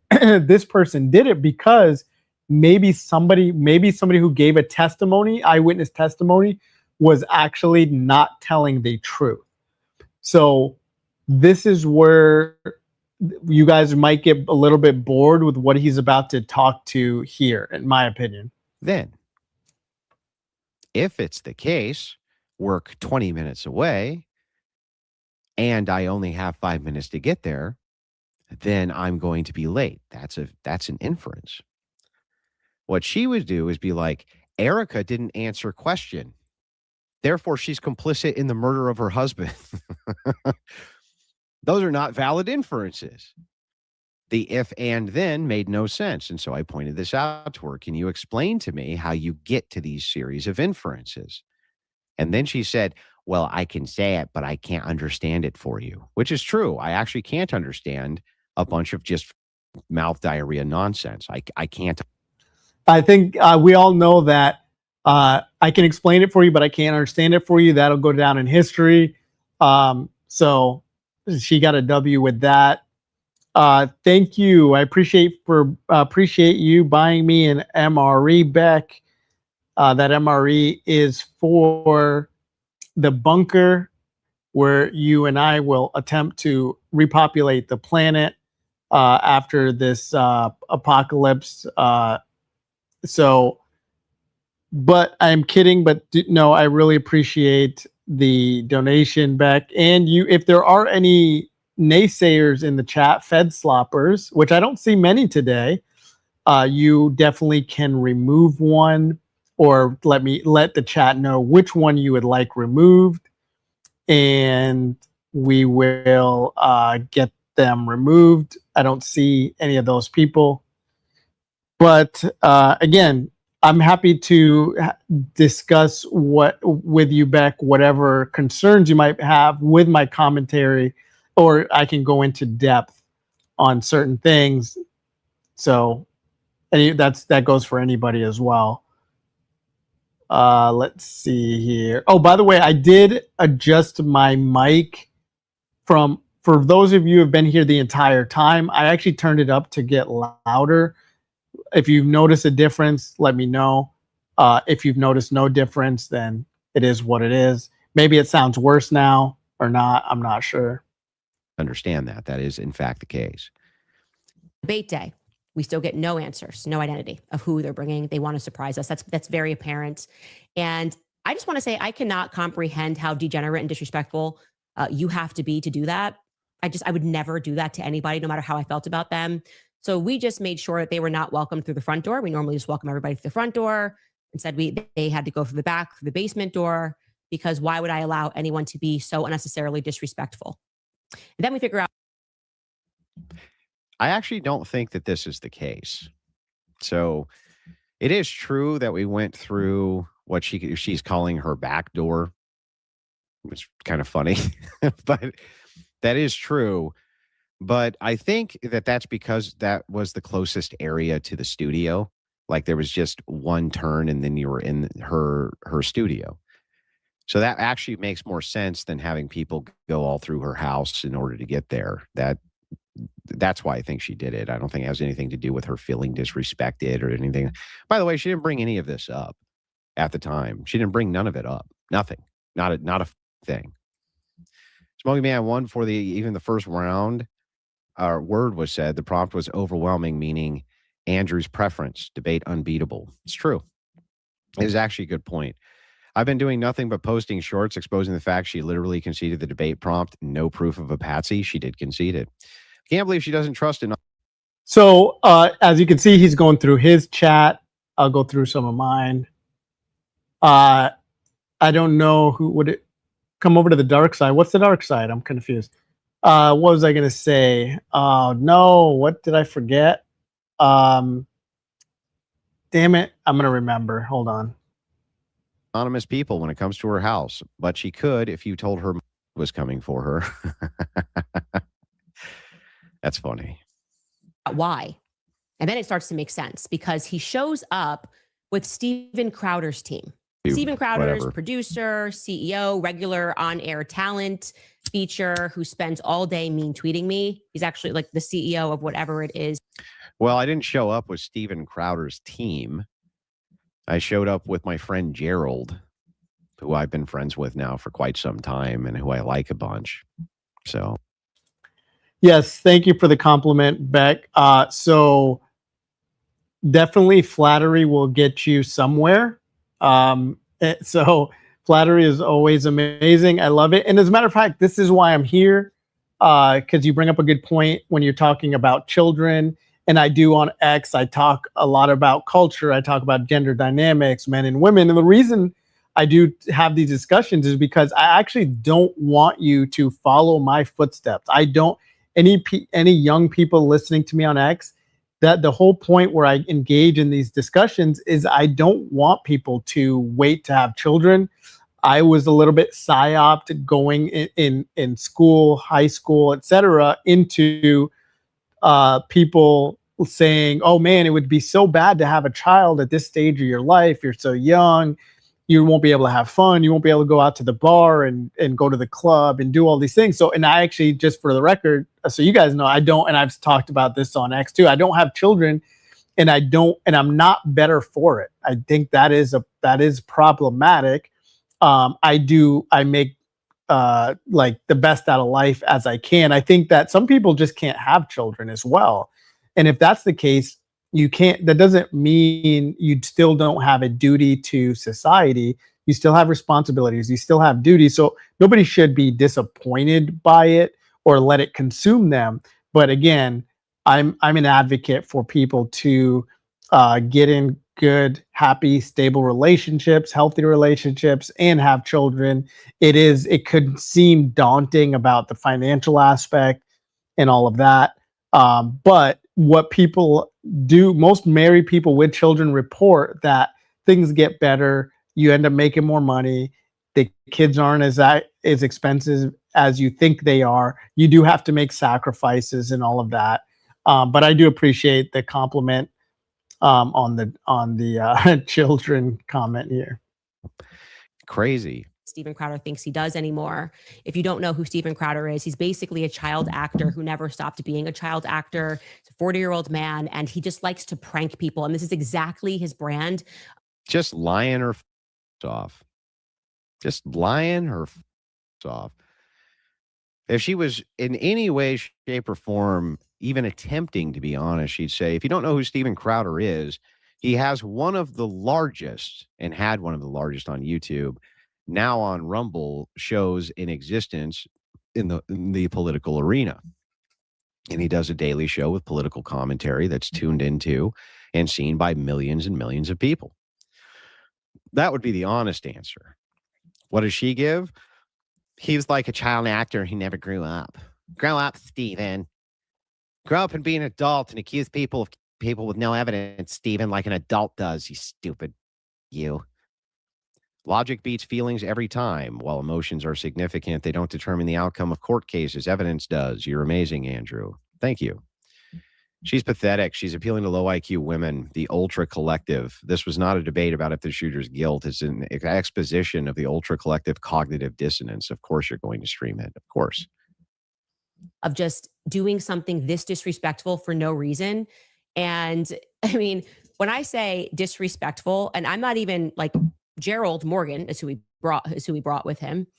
I didn't like the nicest guy on planet Earth, by the way. One of the nicest. One thing, Gerald has the reputation of being like the guy doesn't even cuss. Just has the reputation for being the nicest person ever. Could you imagine Okay, this one's a winner. I can tell you lies, but I can't believe them for you, Andrew. I can't believe I used to like Candace back in the early Trump days. Thanks for showing us her true colors. Can't wait to see her on Legion of Coom. She's earned it. Yeah, she's nutcase, bro. Imagine paying $300,000 and wanting power. I know. Imagine he paid $300,000 for a debate, and he asked for a place to plug in. That despite me detailing why we wanted no filming outside of this studio, inside of a place you demanded we go to, saying you can film in the studio, Gerald decided to do a live call-in from my kids' playroom just outside the studio. It was one of the reasons we said no smoking. We made it clear to them my children's playroom, which is the garage area, is just outside. And you very, very, very sneaky. Yeah, that whole thing was unnecessary. He's there for the debate. Why are you doing selfies? I'm just, men doing selfies in general is just weird to me. But I'm old school. To answer your question, I'm in my mid 40s there, Beck. But yeah, I don't know the necessity of why he had to do this whole whatever video call, all this from somebody's house. Just go in, do the debate, get the whatever you're supposed to be helping with the debate, logistically, fact checking, researching, like just do that stuff. I don't get why hey, we're in Candace's home. Look at this, guys. This is so cool. This is the best day of my life. It's just kind of weird. It's a garage. That's what it was. It was a garage. Now, it's true there was kid stuff in the garage, but so what? Everybody who has kids has a bunch of kids out in their garage. Everybody. You ever been to anybody's house who has kids that doesn't have a ton of their kids out in the garage? Because I never have. Not even once. At least not that I can recall. The restaurant receipt was my favorite part. Do you have the receipt? No, but I talked to a guy once, so that proves enough. Yeah, I got tons. Listen, I got hundreds of DMs from people saying, I did not know that Candace added that to the timeline and it hadn't been verified. Hundreds of DMs from people saying that. Man, Gerald is the man. He tilted his hag raven just by being there. Now admonish me. Yeah, Gerald's great. When she said, I actually don't have to explain why I think, I yelled 300K says you do. Why are you even here then? Yeah, exactly. Candace is a horrible mother then if she believes TPUSA hired you and that you're evil. Why the hell would she bring them near her children? This is the $1 million question. I don't know. If the concern is that you're going to be around where the children live and this and that, and we're all a bunch of nefarious evildoers, then why even have it? I don't even get it. It makes no sense. None of it's rational. Can't smoke cigarettes. Like, all of this was made clear. This was their big plan, is to get views for Steven and to disrespect me. You can go back. And so I still am just amazed. And she shook his hand and gave him a muffin. She didn't bring up any of these concerns at all. Not a one. She didn't bring up any of this. We got there. She was like, hi, how are you? If you'd like a buttered scone, they're on the table right over there. If you'd like, you got to try one. They're quite good. And there's bottles of water right here and blah, blah, blah. But she didn't bring up none of this. What the hell is she talking about? Candace Owens belongs on The View? Probably. Why do her children have a playroom? I don't know. Kids have playrooms. That's fine. But why take us through the kids' playroom to the studio then? If that's the concern, it just makes no sense. By the way, there wasn't even any place for Gerald to be standing really to take any video inside of the precise studio area. And my understanding is that he asked the security guard, who didn't care. He just didn't care. He's like, yeah, it's fine.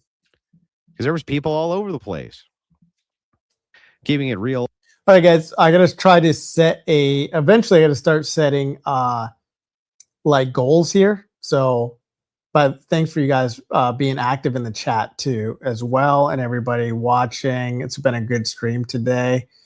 Hope you liked it. I'm going to do a goal. Let's try to get, see if we can get, we got 20, I'm probably going to do a hard stop in 20 minutes, but I will keep going.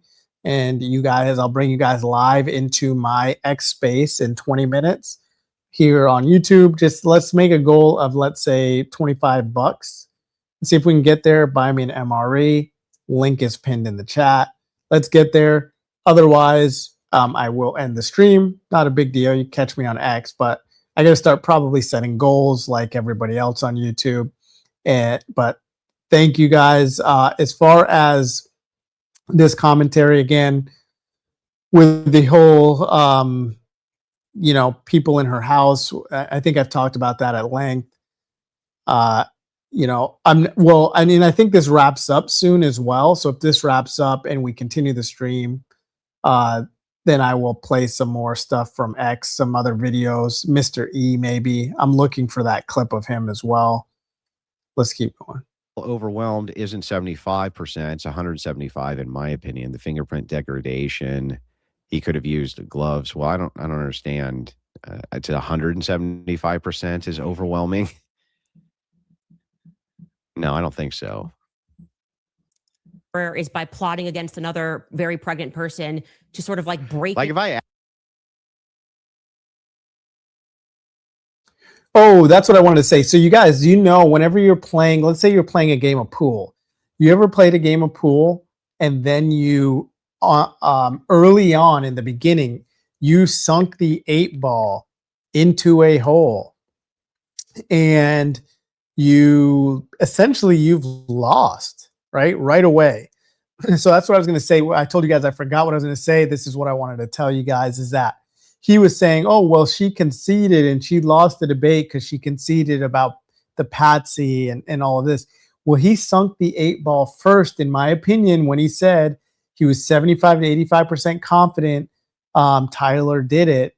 That, to me, you lost first. So I just wanted to, I just got reminded of that. Ask you, are you 85%? Are you more than 75% convinced of this thing? How's that not very convinced? It sounds like you would be very convinced of it. A debate really proves how many stupid people there are when they can only point to you not being specific on one charge and she didn't prove any claim. I'm aware. Drewski imitating Erica is her brand of humor, but Crowder is unfunny and immature. Into her house in a weird way, and like, so you could have inside scoop on a debate rather than just maturely emailing and saying, like, why would you sneak into someone's house? Like, sneak in. There was no sneaking. What is she talking about? I was told specifically that I was allowed to bring X amount of people, and I brought exactly that amount of people. Where's the sneakery? Where's the sneaking part of this? How did you not understand that? What I'm saying is, in the near future, she's going to claim that she has cars outside and imply you leaked her address in a desperate attempt to discredit you. Well, perhaps. There's nothing I can do about that, is there? It still boggles the mind. Why would you try to sneak into someone's house? Well, nobody snuck into anywhere. You opened the door wide open and then offered the guy a buttered biscuit. Like, what are you talking about? The f is she talking about? How sneaky was Gerald if Gerald walks in and she offers him like a buttered scone that she got from the local market? Here, have some of these baked goods and welcome. Gerald shakes his hand. How is that sneaking? That's the opposite of sneaking. That's coming in, you're announcing yourself, say hello, you shake hands, then you get offered baked goods. Where? I don't even understand this. Officer, this guy snuck in my house. He did. Yes, you need to arrest him immediately. Well, tell me what happened. Well, he knocked on the door and he said, hey, you were expecting me here today. And then I walked inside after they told us to come on in, and then I offered this guy some drinks. And we and breakfast, and then he sat down and ate the sneaky. What the f is she even talking about? Just bat crazy diarrhea of the mouth. Just blah, blah, blah, blah, and I stuck in. It's all just adjective laced. Snuck in. Sneaky. You sneaky sneakers, you. because you want clicks and views, because you don't have the manhood or the decency to say, hey, look, you said I could bring 4 people and I'm going to bring someone that you don't like and someone who's been nasty to you online, but that's my prerogative. I would have said, yeah, you're right. It's your prerogative. Then what's the problem? Then what's even the issue here? Thought what? I have to tell you things that I'm going to do already? I'm doing them. What is she talking about? That would have been okay. I would have said, you're right. You can just have whoever you want. Okay, great. I did. What's the problem? I can roll out the red carpet for you, but I can't sneak in for you. It's how she feels about it, though. Gerald snuck the scones into his stomach. Is that what she means? I don't know. Gerald was crawling through her vents, and she only noticed him when he ran barefoot through all the broken glass. Yeah, Gerald McLean. There's not a single thing that just came out of your mouth that is true. Any thoughts on Dave Smith stating that Candace won the debate? Well, if Dave Smith was any good at knowing how to win debates, he would have won his debate with me, wouldn't he? Mike says, fingerprint thing is easily explained. His oldest fingerprints could have been from a past hunting trip. He could have wiped down the gun with a towel and only prints on the side, back, the trigger guard. There's a million other viable explanations. She admitted that herself. ChatGPT gave the debate 55 Wilson, 45 Owens until I posted the. Yeah. So if you guys haven't seen that, Andrew Wilson did debate Dave Smith, and Andrew Wilson definitely and it shifted at 80. Andrew Wilson definitely beat Dave Smith. I like Dave Smith a lot. I don't think he was prepared to debate Andrew. This was on libertarianism. So if any of you guys are libertarians, maybe an interesting debate for you guys to have, or to watch, I should say. So there's that. Yeah, as far as I think, again, Candace is really just more disappointed that the background checks didn't come. She was not treated like the A-list celebrity that she is. And so I think that's her main complaint. Wilson, 20 Candace, after it saw that she couldn't back up a single claim. She won in rhetoric and command presence, aka pontification. You mean woman prattle. She won in woman prattle. Candace, I'll take the Mott and Bailey again for 500, Alex. Yeah. Must be hell being married to this woman. He probably wears headphones a lot. Who knows? Could you just make sure this person doesn't, film here, whatever? They did not do that. And it was actually in complete violation to what we agreed to, because one thing the contract did stipulate was no filming outside of this studio. Anyway. These are all areas that they told us we could be in, by the way. Like all of these were areas they told us that we could be in. So I don't even know what the fuck she's talking about. I kept it professional. We were kind to everyone because if nothing else, Oh, wait. Wow, guys. We made the goal. All right, cool. Well, so I'm glad you guys give me the confidence to know that. I'm glad you guys helped me meet that goal before the 20-minute mark. It was pretty quick where the donations Buy Me an MRE came in. So now, and we really needed the MREs, guys, because it turns out Beck is saying she's got 4 kids. So that bunker is filling up pretty fast. So I'm going to need a lot of MREs. But nonetheless, I really appreciate you guys. We hit the goal there. So I'm going to carry you guys over into actually, and it's going to be a surprise for you too. It's going to be a pretty important X space that's happening. And there will be some influencers in there, some investigators, independent investigators. Some of you may or may not know. So it's actually going to be probably turn into quite a large X space. And we may have some additional like surprise guests, but that's to be determined. But I know of at least one important influencer that's going to be in the X space. So I'll just keep YouTube running live and we will participate in that together so you guys can stick around. And you can even listen to it in the background, which is the nice part, because obviously there's not, when you're in an X space, it's all audio anyway. So you can keep your AirPods in and just do your housework or whatever it is you're doing and, hang out. So I I appreciate you hitting that goal. Us hitting the goal, however, does not mean that no more MREs need to be purchased today. So, like I said, Beck's got 4 children. So, yeah, the bunker is filling up fast. So let's continue here with the Andrew complaining. That Andrew was Well, they're both kind of They're both complaining. Let's face it. surrounding himself and taking advice from very unserious people who like to play pranks, essentially. And I think that we saw the fruits of that during the debate immediately, that was their plan, to sort of play tricks to win. And I do Yes, using logic. I know that logical trickery. Hey, you got any evidence for your claims? No. Snake, you trickster. Trickster.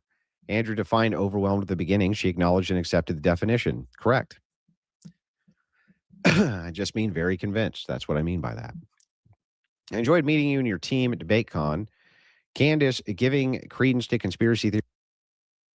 Yeah, overwhelmed doesn't mean very convinced. Overwhelmed would mean you could even take some evidence off the table and you would still be convinced. But overwhelming is different. So just want to put that out there. Theory surrounding Kirk undermines the reality that we have a problem with bloodthirsty lefty loonies that want to destroy America. I'm aware.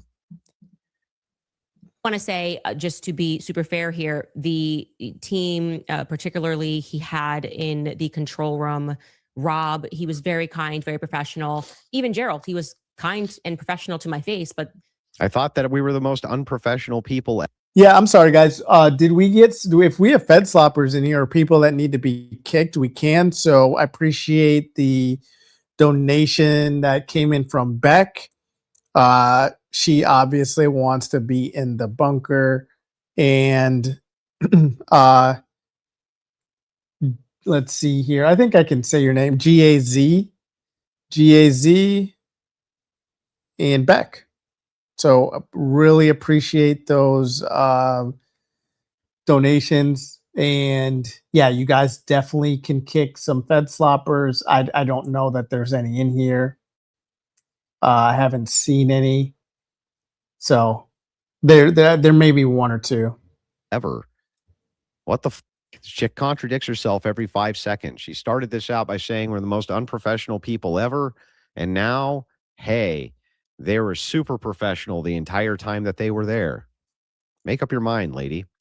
If you're a man and believe Candace Owens, you need to get your testosterone check. And this is coming from a woman. The idea of the giant of a man that is Gerald sneaking anywhere is hilarious. That's true. I'm sorry, but not sorry. I lost all respect for Dave Smith. He just interviewed her, and he's just sitting there agreeing with her on everything.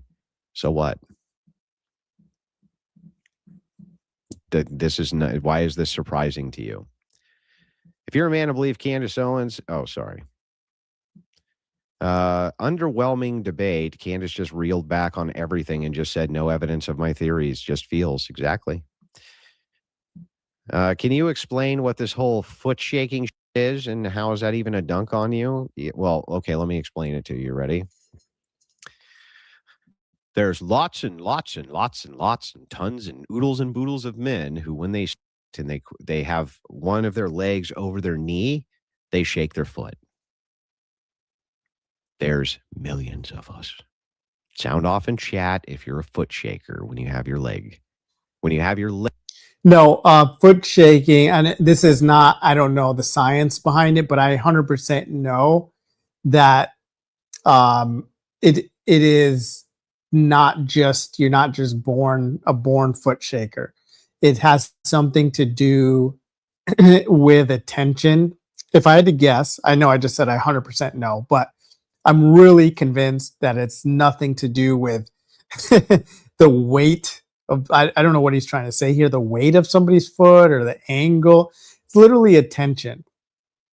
It's, I never used to do that. But certain, if your chemicals are off or cortisol, dopamine, these types of things play a role He's obviously a smoker, but I never used to do it. But then as time has gone by, I find myself that I've actually done it. And it's and just in the same way that I cannot sit through movies anymore. This whole dopamine, serotonin, all this like intrusion in our lives with the screens and the the short clips and all of these different things, I think play a role, and just stress overall play a role in all of this, in the foot shaking. So he's trying to say that it is like inherited maybe in some way. Leg balanced on the other leg. Put a 1 in the chat if you shake. I know that there's other foot shakers in this chat right this second. I know it for sure. 1's in the chat if you shake that foot.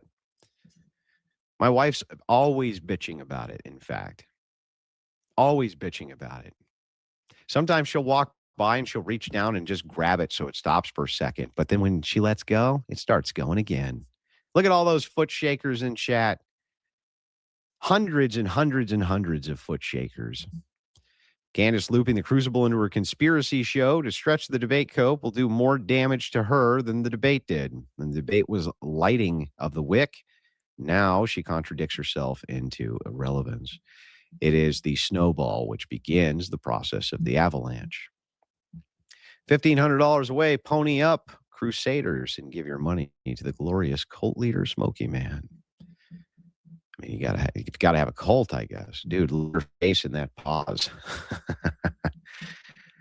Well, you don't always look great when you're paused. It's not always fortuitous, is it? Just what you're doing, the exercise of what you're doing here, is just a level of disrespect that I don't think I've ever dealt with. And it's not nearly as disrespectful as, oh, you only have till Friday. You need to arrange wild, huge sums of money in wire transfers, and then listen to our crazy email debate prattle for hours and hours and hours and hours. You have to listen to this. And then you show up with your actual team to do this, and then they don't even bring up most of the fact checks that we requested, which was like, I think 40 plus. If it wasn't for me knowingly moving out of this house in a couple of weeks or so, I probably would not want these kinds of people to know where I live, because you just don't have respect for children. Now, regarding the debate, I mean, disrespecting children, you demanded we go there. How many times did we try to get it over to a third party where you didn't have to have it at your house? We asked, I don't know how many times. We even had Joe Rogan as an option. You said no. What is this lunatic talking about? This chick is just batch crazy. My favorite part was you, as an engineer, explaining the basic physics of projectile and air displacement, and she acted like you were the crazy one. It was really funny. And I've still got people who are talking to me. They're like, yeah, you think you're real smart? That was stupid. I'm like, what are you talking about, bro? That's actually how it works. You see, if you have something in a space, you can't have air in that space at the same time. Yeah, I'll disprove this right now, actually. With the air displacement idea he was trying to make, that's why Charlie's shirt collar moved. It could be from the air displacement. That is not, I'd argue that's not the case. Let's see if I can find it. I have it somewhere. I hope I can find it, because it's really easily disproven. I'd agree that a projectile is going to take up space, but it does not move air like he's suggesting. So I'm looking for it now. Give me a second, guys. Okay. I believe this is it here.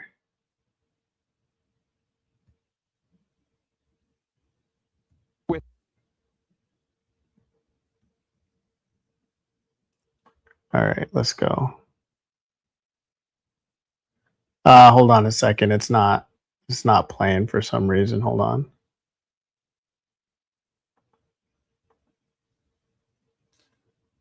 Give me a second.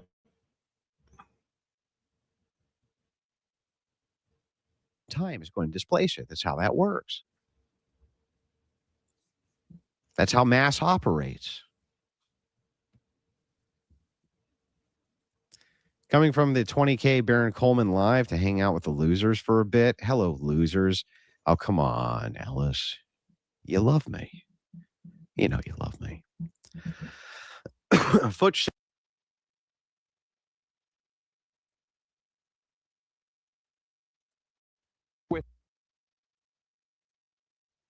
So here it is. Here's a bullet. High speed camera captures this bullet going right by a balloon. No movement from a balloon whatsoever. So this has been tested. So he's wrong about that. Filibuster without saying anything. 8. I do want to say this. By the time Andrew Wilson whipped out his phone and read that opening statement, it was clear to me that he was going to lose. As soon as he said the much trafficked quotation of "you're going off vibes and dreams and no evidence," Which she admitted to. She literally admitted that she was going off of vibes, dreams, and no evidence.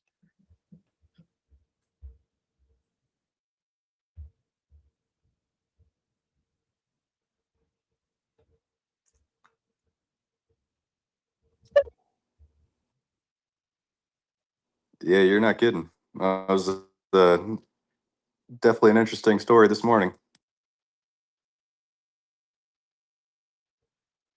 All right, you guys can hear this, right? What's going on, Uncle Tom? Been an eventful couple of days, huh? Let me know the chat. Hey, what's happening? What's happening?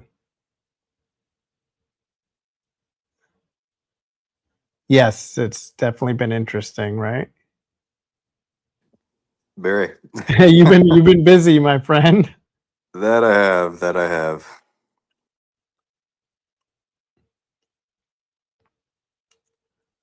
Candace is right about everything.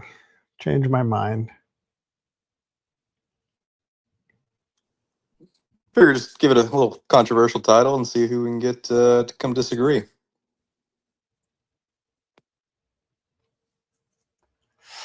All right, guys. Now I'll preface that You by guys, saying that she hasn't been right about every detail, but she has made corrections when she's been wrong, and the overall gist of what she said, I feel like she's pretty spot on. I had to turn it down, guys. But so you can see I've got it muted now, guys. So I don't know if you can hear what's being said, but I know you can hear me right now. And if everybody would go ahead and repost this space, if you don't mind.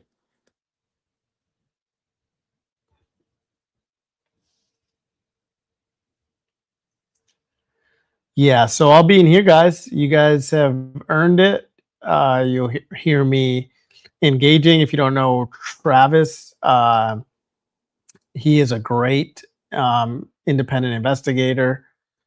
I don't know him well, but you know, we seem to have similar cause in trying, being concerned citizens, trying to get to the bottom of things. So you guys are here for it. So feel free to stick around. I'll try to get to your comments too, but I'll be helping out Travis with this space.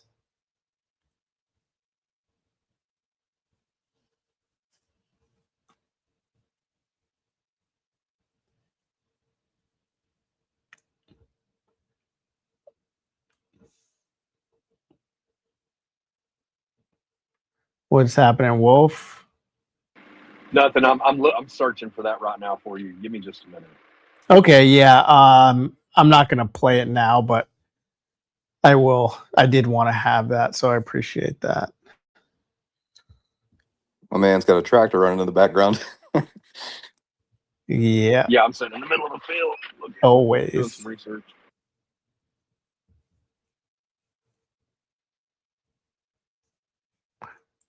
Good to see you, Matt. View, Leah, PTS, HDBC, Rock, Teresa, Kiana.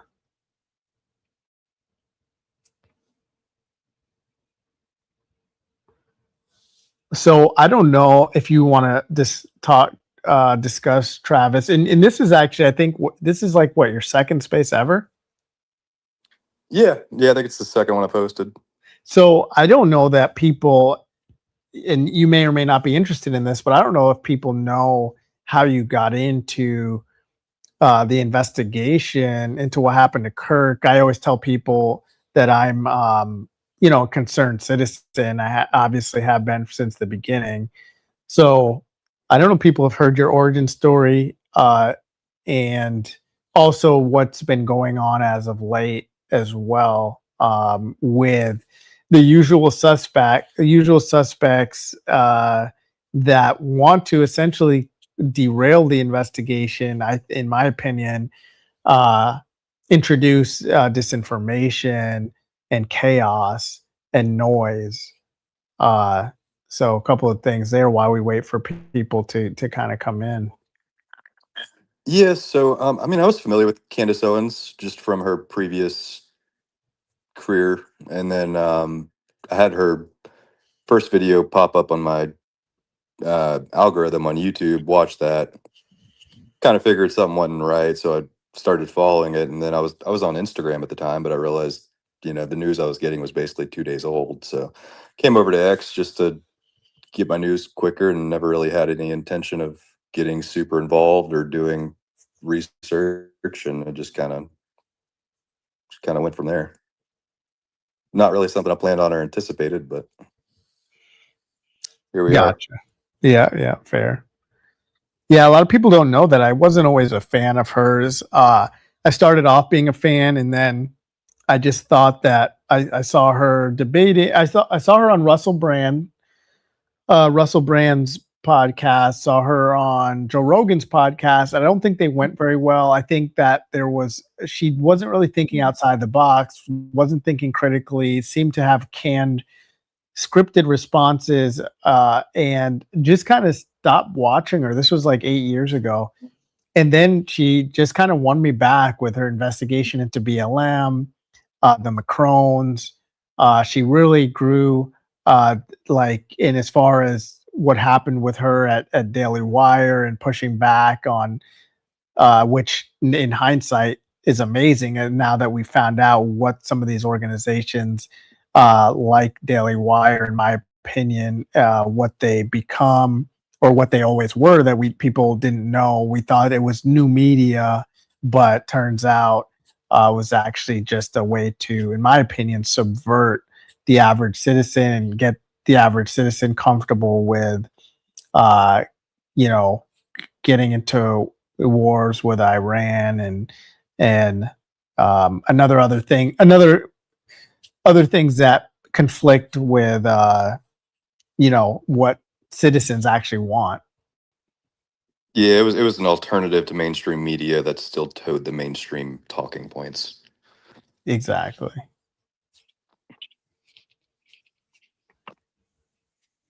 So I think Fed sloppers have been a little bit scared lately, so we'll see if any come in. But I think they're getting super anxious, and they just seem very erratic. Here in the past, I guess it's been about a month now. They've just been acting very erratic.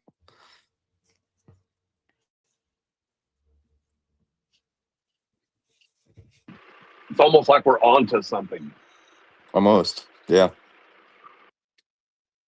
I mean, Andrew, back, I guess it all kind of started with Andrew Colvette just going off the chain.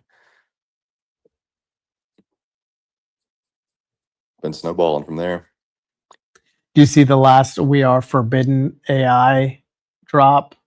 They're just crushing it. No, I haven't seen it. Okay, you've seen some of the others, though, right? It's from okay. Now, I know what you're talking about. Yeah, absolutely. Yeah, that was killer. Yeah, they just dropped a new one today. Absolutely genius. Yeah.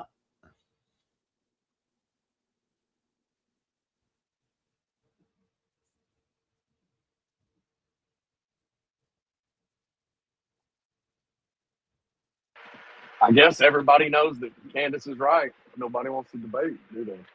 No, nobody in so far. I mean, Gary did unblock me, so I could invite Gary, but not sure if I want to talk. Oh, Gary knows better than to talk to me. He's learned his lesson over and over. I'd be shocked if he allows me. I've gone into a couple of spaces. Okay, I'm going to invite him. Here I go. I've gone into a couple of spaces lately with him and that lady Stealth, and yeah, they definitely don't approve my mic. Oh, do they not? That's funny. Nope, he doesn't have me blocked, but I think he's waiting for a day. I think he's trying to figure things out before he approves my mic ever again. Yeah, he's had me blocked for the past very early on. He blocked me, and he just unblocked me for some reason. I don't know why. His logic is yeah, he did have me he did have me blocked too initially back in October when I got a clip of him lying about Candace, this guy that never lies, but yeah, lying about Candace, and he was unable to substantiate the lie. Called him out on it. Clipped that. I think it was back in October. And so he blocked me, but then when I had a space with Andrew Wilson, a debate, he unblocked me so he could come in, and that's when I made more clips, and that's when Coach Colin found the Gotcha. clips. Yeah. Yeah, he blocked me long time ago for pointing out the fact that he used to work for a federal agency. Hey, And it was Delaney, part I of don't state see and your diplomatic account on X, securities. Delaney. If I'm recalling it correctly. I don't know what your username is on there.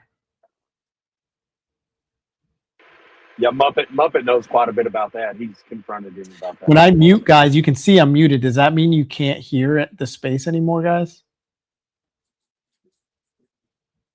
Somebody want to grab a mic? You guys can just come up and talk. You're kind of a celebrity, Travis. Everybody's scared of you. No.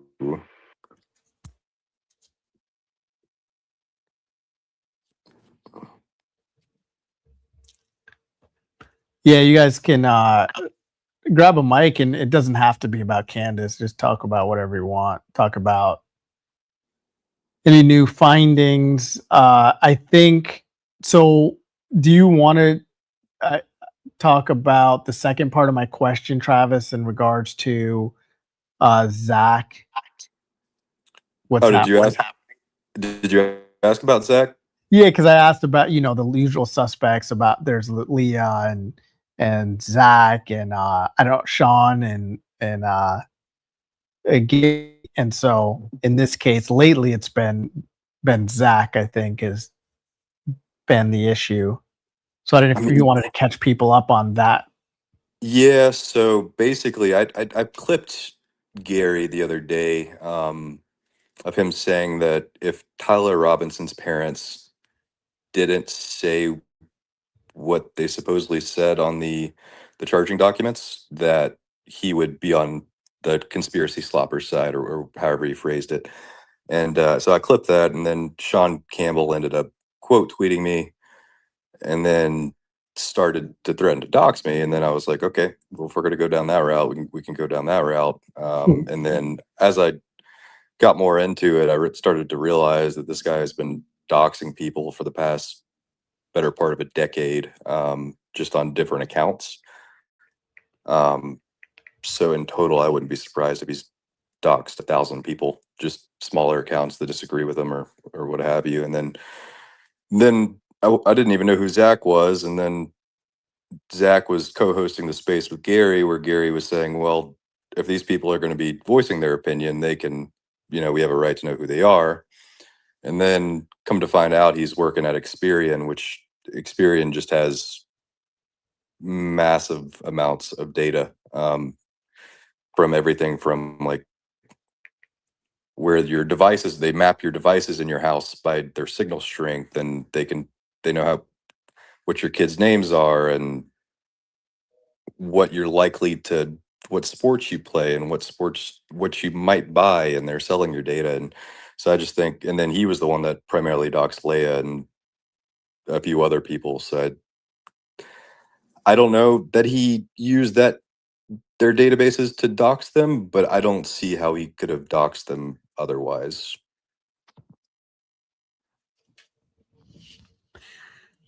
Gotcha. Because there's a 0% chance Zach found that picture of her, like an old post from her employer with like minimal interactions. There's a 0% chance he found that without having some kind of database to access. Yep. And how they get that stuff, and I know a little bit about this, is when you swipe your card, if you go to any pet store, PetSmart or something, you swipe your card, they have that data now. So merchant shares that. They know your age range. They know that you went to PetSmart, and so they can deduce a lot of different things about your buying habit. So banks just do this now. It sounds like it rolls up into the credit system as well, based on what Travis is saying. So these companies just know everything about, and to have somebody weaponizing that uh, based on like opinions is online opinions is really just dangerous. And then posting pictures of her kids and her work history, and her old employer was contacted, and it's just, yeah, even if he didn't access those databases, because the position he is in, it's still highly concerning just to be in proximity to it and then participate in doxing. And they have databases of your voice, of your face, any retina scans. Walmart's the worst. Yeah. When you're in Walmart, they're running constant biometrics on everything you're doing. They're tracking what you buy. They're putting it into a system. They're building a file on you. Okay, so I They know just the muted. card you use. I didn't get a They clear know answer. Sorry, I what wasn't kids quite use paying the attention. card of whoever Can you taught guys still you, hear ran them to the store to talking get now something that I've for. They muted? linked you to those people. I don't think you can, but what happened? Hold on. Just glitched on me. It glitched on That's me. where they're able Oh no, it to. didn't. Okay, there it goes. They call it building rapport whenever you're on the phone. Like they have lists of Okay, gotcha. dogs. So when I have it muted, everything, you guys can't or hear, but it's fine. They're just chit chatting right now. Nothing crazy. and try to get the debt from you, or Nothing crazy. Oh, great. So some of you hear them, some of you, I don't know. It's fine. I'm pretty sure you can't hear it when I have it muted over here. I'm pretty sure you can't. Yeah. Data privacy. Okay. It's glitching You out can anyways. take So I gotta leave and come back. the data broker that deletes.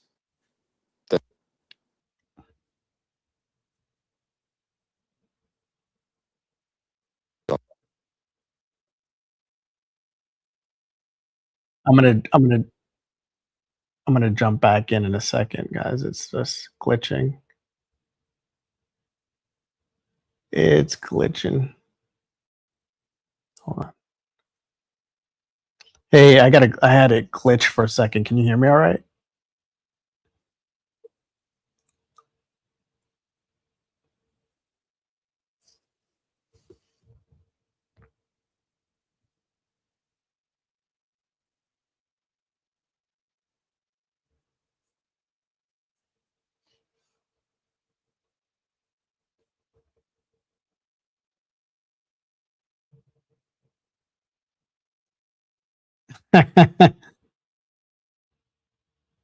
Sorry, guys. I'm chatting with it. Let me share my screen again, guys. Hold on.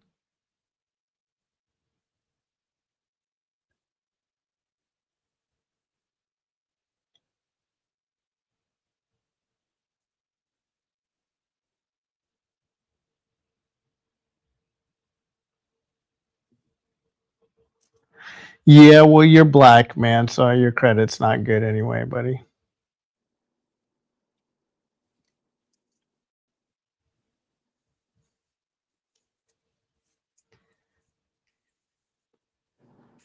As long as I got a fresh white tee, I'm good to go. Yeah, so no, this is crazy. Like, what? Everybody's busy today. Nobody wants to talk. Hey, Wolf, did you share this with Leslie or what? I gotta share out the space.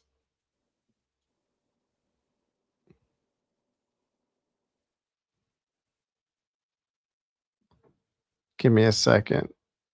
You still hear me, right? Yeah, I posted it on the White House page, but I shared it to everybody. All right, cool. Oh, you always do that. That's hilarious.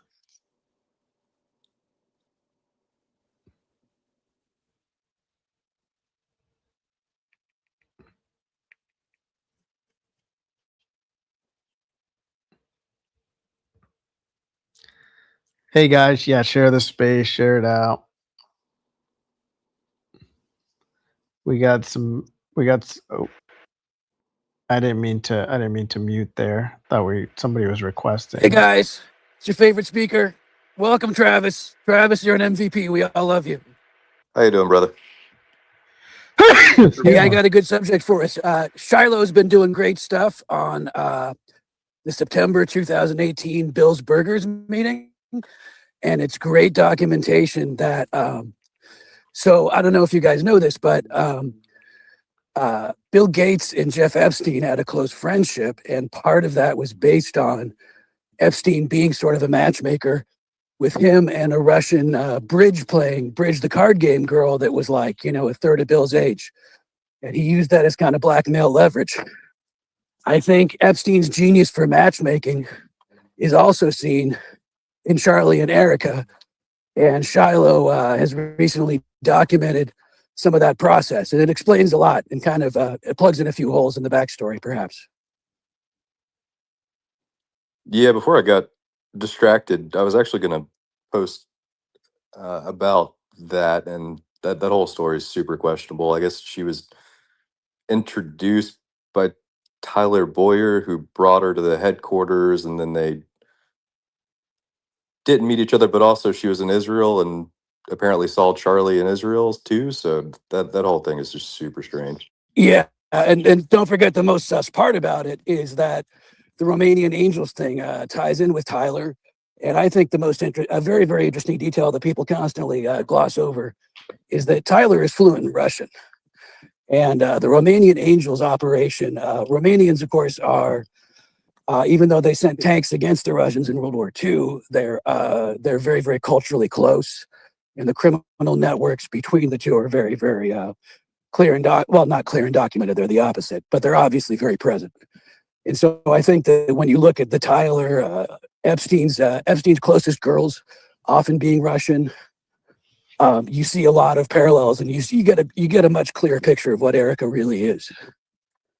Yeah, it's a fair point. And then there's Elizabeth McCoy is also tied to Russian. Like her grandfather was Joseph. I'm not sure I'm pronouncing this right, but Joseph Bondarenko, who was called the Lindsey Graham of Russia, which when the Soviet Union collapsed, her grandfather went over there and just started all these churches. So super questionable.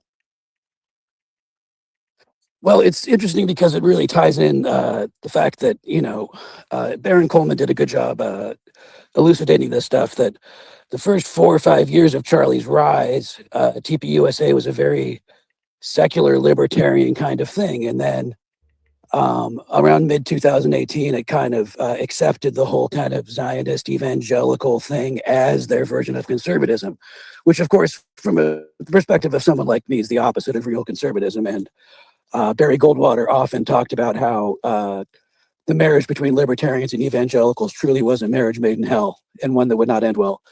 And he also had critical things to say about that world's relationship with Israel, if you review that stuff. And in a lot of ways, in mid 2018 is when Charlie officially kind of drank the Zio evangelical Kool-Aid. And it's interesting that you can kind of pinpoint it in that that meeting at the 3.5 hour dinner with Erica. It's really kind of where Charlie was seduced by the world he tried to escape.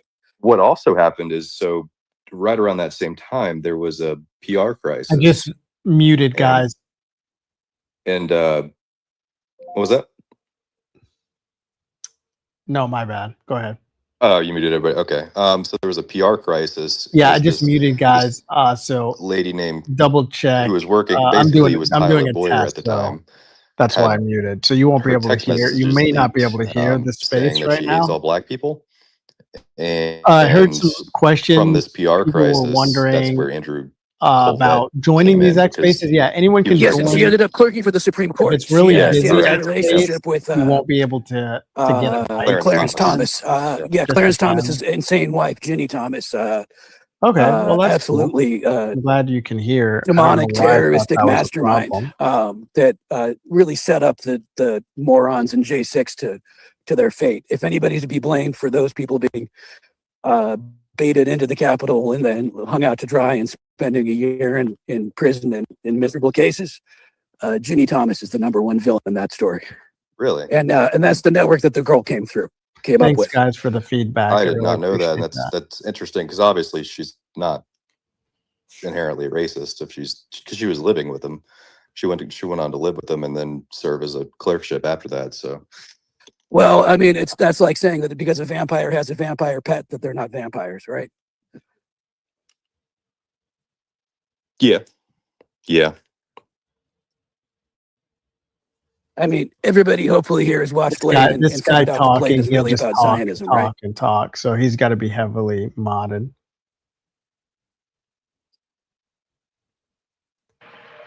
Everybody's mind is blown right now, Victor.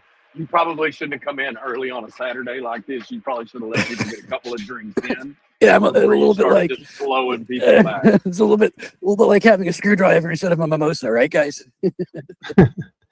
Hey, Delaney, good to see you. What's happening? Hello. I'm putting some stuff in the chat. Hi. Okay. Hi. Oh, what's up, Rebecca? Hi, Rebecca. Hey, so other news we can discuss on the Whoa, Charlie dude, Public calm investigation? down. Women speaking. Oh, sorry.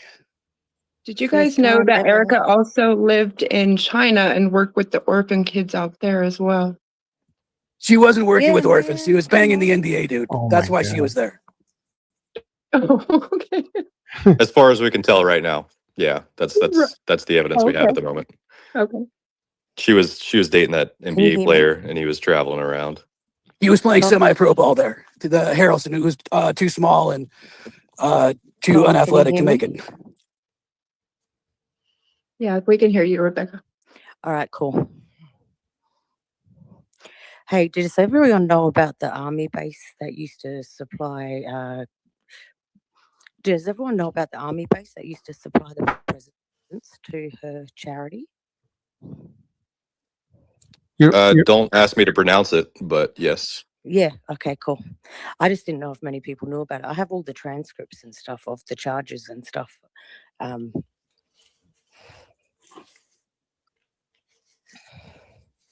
Yeah, and Andrew Colvette's brother was over there as well at that same base. Kurt, who's actually high ranking, right? Kurt is actually a real officer. Yeah, Lieutenant Colonel. That's right. So he's real brass. Yeah, see, I didn't realize that part. Oh yeah, I mean the whole part where the army killed Charlie really is not subtle. There's about like a dozen army signatures on the whole thing. Now. Man, it's crazy. It's not that crazy at all, though, in that when you elect, I come from choose, Australia, and this kind of shit don't happen over here, bro. That's fair. It's fair. crazy, and it goes with caudillismo. And Trump is a caudillo. He's a strong man. And when you have a strong man, you have the military kill dissidents. That's part of it. So Victor, we're gonna it's not. I mean, I'm 42 years old, and I've just come to realize that psyops exist. Yeah, when somebody speaks, Victor, it doesn't just default back to you replying to them, just so you know. The etiquette is just like we go round and round different people. But I know you got a lot to say and you have a good information. But what did you say, Rebecca? I said I'm 42 years old, and I've only just learnt about psyops. Yeah, I feel like there was a lot of that when Charlie died. I mean, a lot of people kind of woke up to it. Oh yeah, I've watched Charlie and Candace for since they first started, like back when they first did USA. So it really shocked me. This one, it really got me.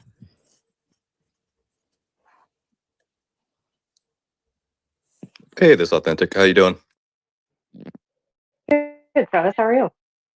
Good. Hi, Uncle Tom. Hello. Hey, everyone. Hey, I wanted to ask you and Victor down there, pulling up at the Epstein string a little bit, and we're finding some stuff, and I didn't know if in your research you had found any overlaps that you.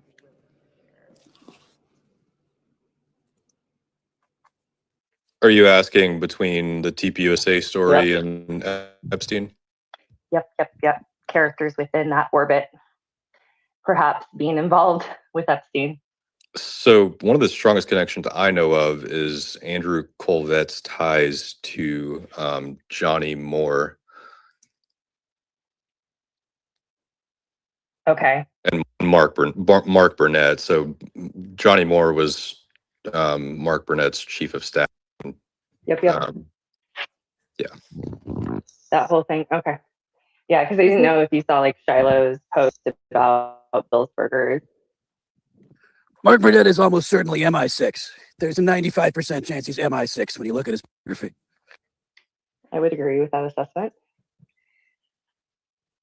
You're talking about the and you'll find that a lot of conspiracy types that are actually on the intellectual end of the conspiracy world, like Michael Aquino, the notorious Satanist. If you listen to his longer interview on YouTube, he actually gives attribution to MI6 for being in the background of 9/11. So what you'll often find is that people that really know the spy game and the way these things work will often give MI6 attribution in ways where you really don't expect them to be. MI6 is very much in the backstory of Elon Musk's family as well. And I think the whole Burnett-Andrew Colvett relationship is a classic example of that kind of thing. What you got, Nifty? Yo, it's so nice to connect. Travis, Uncle Tom, thank you so much for hosting. Uncle Tom, I've listened to your spaces for quite a while.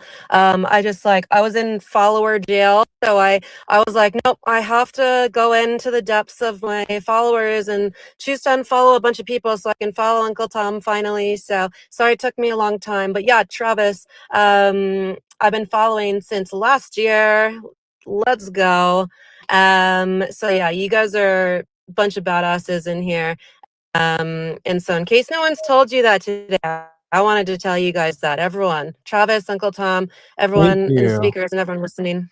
I'm not very good at taking compliments, but I appreciate it. And I'm just a concerned citizen, like a lot of people in here and listening. But I do appreciate it. You try to bring I do the best I can to bring awareness to the case and 100% try to do a good job shutting down Fed sloppers because they, again, just cause chaos, disinfo, derailment.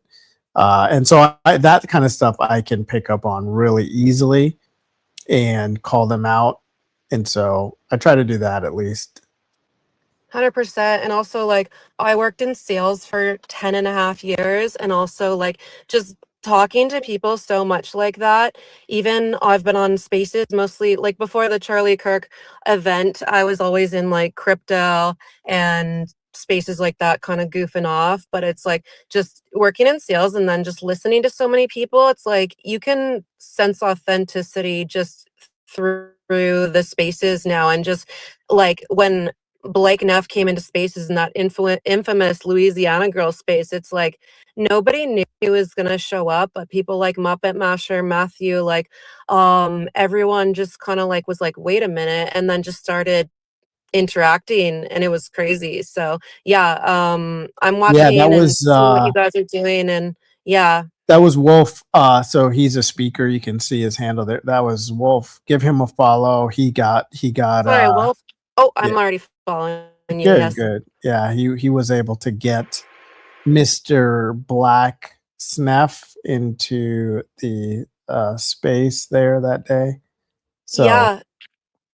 And that was like it was just super groundbreaking because it's like, you know, I've been on spaces for like 4 or 5 years, and like somebody that was involved on a big day where a big event, a big crime happened, was talking about things in real time. I'm like, this Twitter space,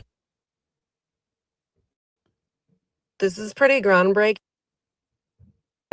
Everyone was improvising, and I was just like, wow, you guys are so smart, and you were on point, and just took the opportunity to interact and ran with it. So yeah, you guys are all doing amazing work, and that's genuine. I'm not just trying to be like, oh, I'm gonna suck up to Travis and Uncle Tom so that they think I'm their best friend and will follow me back. Like no, I didn't take it that way at all. Blake Bednar's is down there. Oh, here we go. Britta's here. Britta, the prompt is Candace is right about everything. Can you name anything that Candace was wrong about, Britta? You got the mic. I won't treat you with any malice today. I promise. I'll be good. Which I really didn't treat you with malice. I just honestly, Britta, you know, I just logically debunked everything you said. But hopefully you've thought about that day and thought about how you could be a little bit better making logical conclusions. But feel free to grab a mic, Britta. Travis is really nice, actually. Way nicer than me. Now, though. I got his back. Hey, Rebecca, you got an open mic. Yeah, we got our bunker shit going on there, mate. Hey, Rebecca. I'll mute her. She doesn't know. Rebecca's talking about something I said on YouTube. But nonetheless, yeah, Britta, Travis is a really nice guy. Except if you're on Arizona dating sites, then he might call you out for that. Yeah, if you're on Grindr, he's going to probably give you a little bit of a hard time. Like Sean's on Grindr there, allegedly. Me and Britt are well acquainted. She knows I'm nice for the most part. There you go. All good faith individuals here, Britta. Well, isn't Grindr for the gay? She actually surprised me a little bit because apparently, Rebecca, apparently your mic is unmuted, Rebecca. You keep talking. Apparently, Britta doesn't like Andrew Wilson.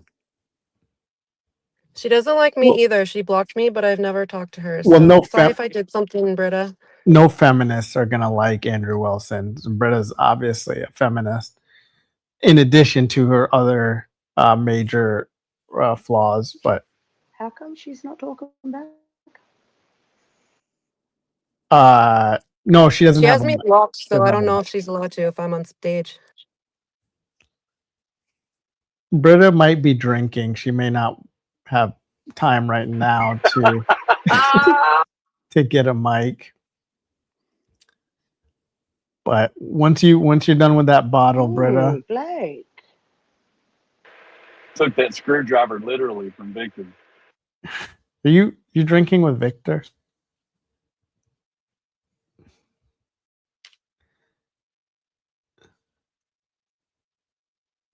No, Victor drinks White Claws. Every morning. Has to get some balls and drink something stronger. Go ahead, Blake. What you got? What's up? Happy Saturday. Yeah, I'm gonna not have a lot to add on this space. I posted your post up in the nest there, Blake.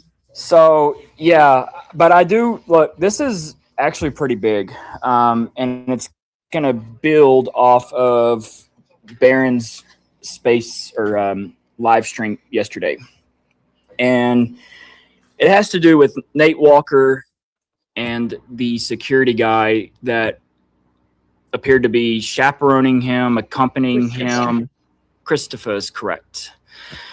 And look, I'm going to go ahead and speak it into existence. I know it's absolutely true that Reggie, thank you for Christopher and Phil Lyman MRE, all had a rendezvous I point missed it. I'm inside sorry, the girl. Sorensen Center. Sorry about that. I know you want to be in the bunker too, Reggie. That is absolutely sister wives. where You guys Phil can be all Lyman be was sister standing right there at that mid Move to door on the upper Utah level.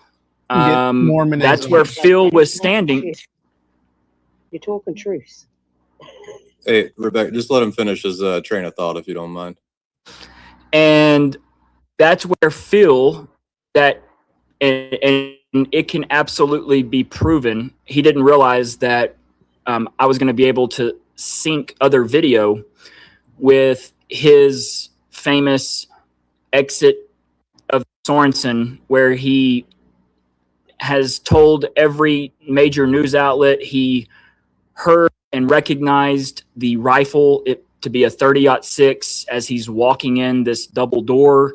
He turns around, walks back out, and he's the first person on the planet to identify sound was from a 30-06 and that it came from right above him, which is where the Losi platform was. So it was all too perfect and too cookie cutter, but there was really no way to prove him otherwise until we start syncing up other video. And lo and behold, we're able to sync other video, like from Adam Bartholomew's Life is Driving, because a second is a second is a second. So as long as you can find a common person at a common place on Phil's video and Adam Bartholomew's video, then you can then backtrack and see everything's on the up and up. And Phil was actually where he said he was when the big boom, or in his case, or his words, the 30-06 rang out. And we're actually able to do this. So right as Phil Lyman's video ends, and this is the one that Alex Jones showcased along with Fox News and a lot of other major news outlets, where he's saying he heard these goth girls tell the crowd to go fuck themselves, and he's getting reassurance that they all heard the shot coming from behind and above them, even though there isn't a single person around there that's concerned about anything happening or that just happened above and behind them, which is where the shot would have come from. No one's looking back that direction, and it's because no one heard a shot come from there. But Phil Lyman, even though Phil doesn't look up there as he's walking out the door. So lo and behold, Disney Dad, this is the guy that had the Lightning McQueen t-shirt, who arrested George Zinn. That guy, along with a plainclothed officer in a black shirt, they come running up at the end of Phil Lyman's video. And Phil Lyman's video ends right as these two guys are by a lamp post in the Fountain Courtyard. Well, we see these same two guys running up on Adam Bartholomew's video. So it's perfect because now we've got it stamped at this moment. We can put both of these two guys at the same place in different videos.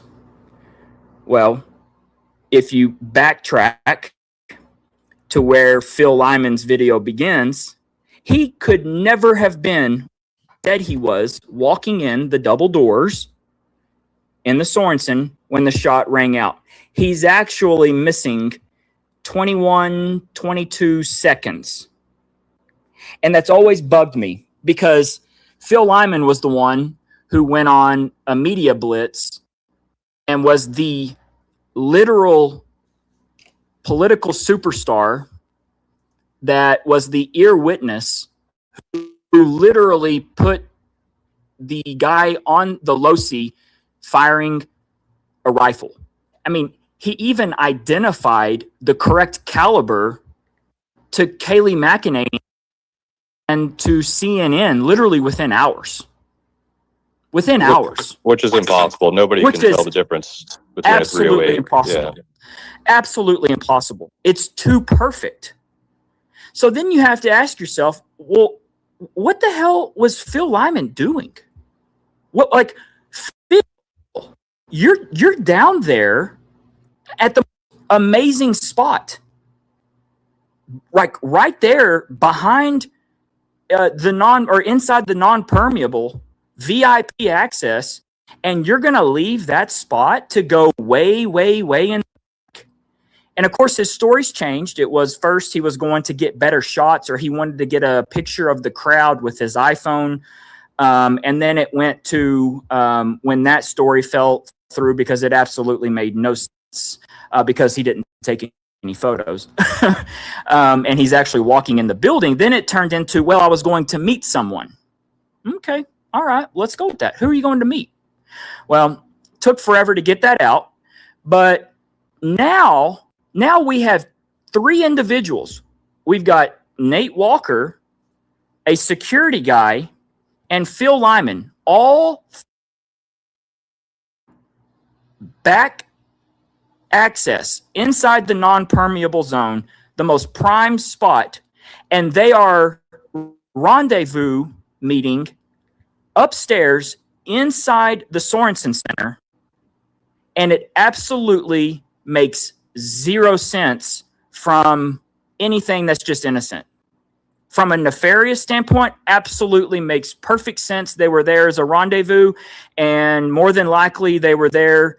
Nate was certain that Phil Lyman followed through perfectly on his walk or his video, because that was one of the first videos to make it out that went super viral, that put Phil Lyman on the map, that put him in contact with every major media outlet, where he's the ear witness. He's identifying the rifle. It happened right above him, and they're smoked because there is absolutely no reason at all that. Back to the original, where I now put Phil, and I know right where he was because, like I said, 21 and a half seconds. So when I was on campus back in July for the prelim, one of my main goals was I wanted to see where Phil Lyman was. I wanted to see where he was because I knew he was probably looking out somewhere right there. And then as soon as the boom happened, he sprung into action. And lo and behold, I found a perfect little cubby, perfect spot, wide open window right there at the top of the stairs, and where it drops down into yeah, you guys might be into hear the cafeteria in the background here. or the bottom layer of the cafeteria. There, if you just go boom, and then you count to 21, 22, you literally happen upon the mark and begins his recording. So I would submit right now, guys, that security guy were all standing right there in that little cubby, halfway between or at the middle mark of the Sorensen upstairs, looking out, and they sprung into action at the immediate moment of the Big Bang so that Phil could establish his ear witness testimony and his video. But to boil it down, I think the point you're making is that if you put the two videos together, he's not where he said he was. He's not where he said he was. You're absolutely correct. And when he says it's 5, That's what I was and saying. it's a about setup Shelby. response, that's the 10-second countdown. Shelby. Everything is going to be synchronized around that. Didn't he do something really weird? Didn't he do something really weird too, where he walks the crime scene with a couple other people afterwards too? Like Yeah, he because followed- back after Zinn and Charlie were gone. like he doubled followed back and did his kind Robinson's. of weird emo expression. I think somebody followed path, like his escape path. Is that correct? That sounds right. Yeah, nephew. Look, Phil Lyman is all over this in a very, very bad way. His interviews, and I've got them all ready to go from the first interview through the second, third, fourth, fifth. The story, people admitting things that they were there to help.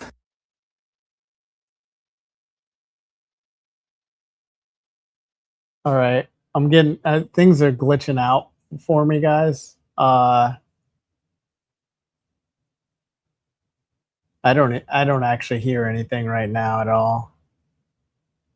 These things it's not playing nice with me today. Let's see what I can do. Let's see if I can get it to work. I don't know why it's so bad.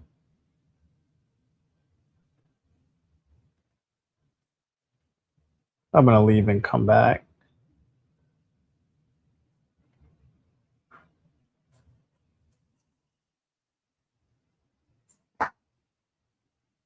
I'm still here. Let me just troubleshoot for a second, guys, because this is not going good.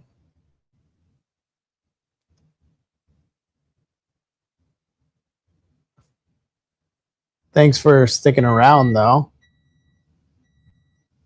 I will go back in here in a second. Let me try to refresh everything because it's really does not like to play nice. I think I got too many screens open.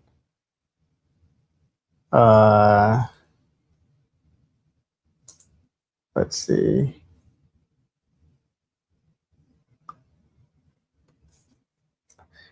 But don't know if you heard me, Reg. I think you did. I did follow you, Reg. I don't know if you heard me, but thank you for the buying me an MRE. Really appreciate it. You can also be in the bunker, of course. Stream's been good today. Stream has been good. All right, I did some refreshing here, so let's see if I can get it to work a little bit better.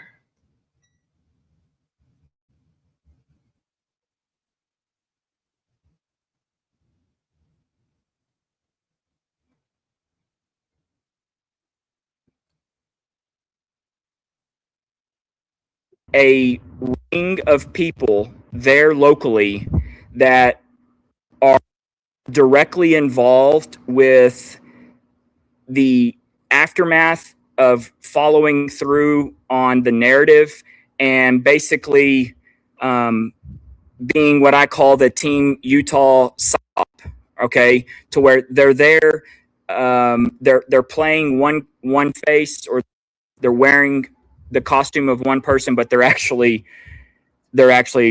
completely involved and complicit, and they know everything that's going on, and their biggest downfall is going to be it was just not believable, and there's too many things that when you look at anybody with a brain's going to be like, no, that's just doesn't make sense, or they're just flat out lying and get caught because there's video. there's video that actually shows they're lying. So then it goes to the next question is going to be, why are you lying? Like, why? Why are you trying to be so extra and insert yourself in something when you could just tell the truth? Or like, and that's where they went over and above trying to get themselves on TV, giving interviews, bringing their kids with them. And so they deserve every single thing that's about to be coming towards them. Yeah, I mean, we've done that a lot. They brought their kids, y'all. Like they brought their fucking absolutely. They used their kids as props. It's working better now. They used their kids to sell this thing to the American people. And I'm going to bring them all fucking down. All 16. We saw the same thing with the news interviews where they were all saying he was shot in the heart too. I know you guys. Anyways, I just wanted to bust that out because I thought it was pretty good. And I want you to be able to hear it. Trying to rehearse with the people. Yeah, that whole space that day was insane. Well, we now have 3 captains of the various phases, right? We have. One second. I just want to say, you guys are fucking retarded. Okay, that's just one thing. You guys Boot this asshole. Just boot him. Boot him, Travis. No, he doesn't need to. No, I want to hear him. I want to hear him. I want to hear him. No, hold on. Everybody just calm down. Let him speak. I muted Travis just because. Just buddy, you can speak, but you don't have to just come out and just start using a bunch of profanity. No, it's fine. He's not going to hurt my feelings. Just let him talk. No, but if he wants to be taken seriously, but go ahead, bro. Okay, it's not profanities. It's just the retard word. Okay, but the fact that Candace is right about everything, right? Is that your guys' point right now? No, nobody thinks that. No, our point is that you're an evil fucking Jew. Everybody mute. Hold on. Just let me talk to him. Hold on. Yeah. So, yes, that is the title of the space. What point would you like to make? Wait, is that the point of view though? Like, genuinely, is that the point of view, or is that just what you guys are writing on the space? Do you want to talk about the point, or do you want to talk about me?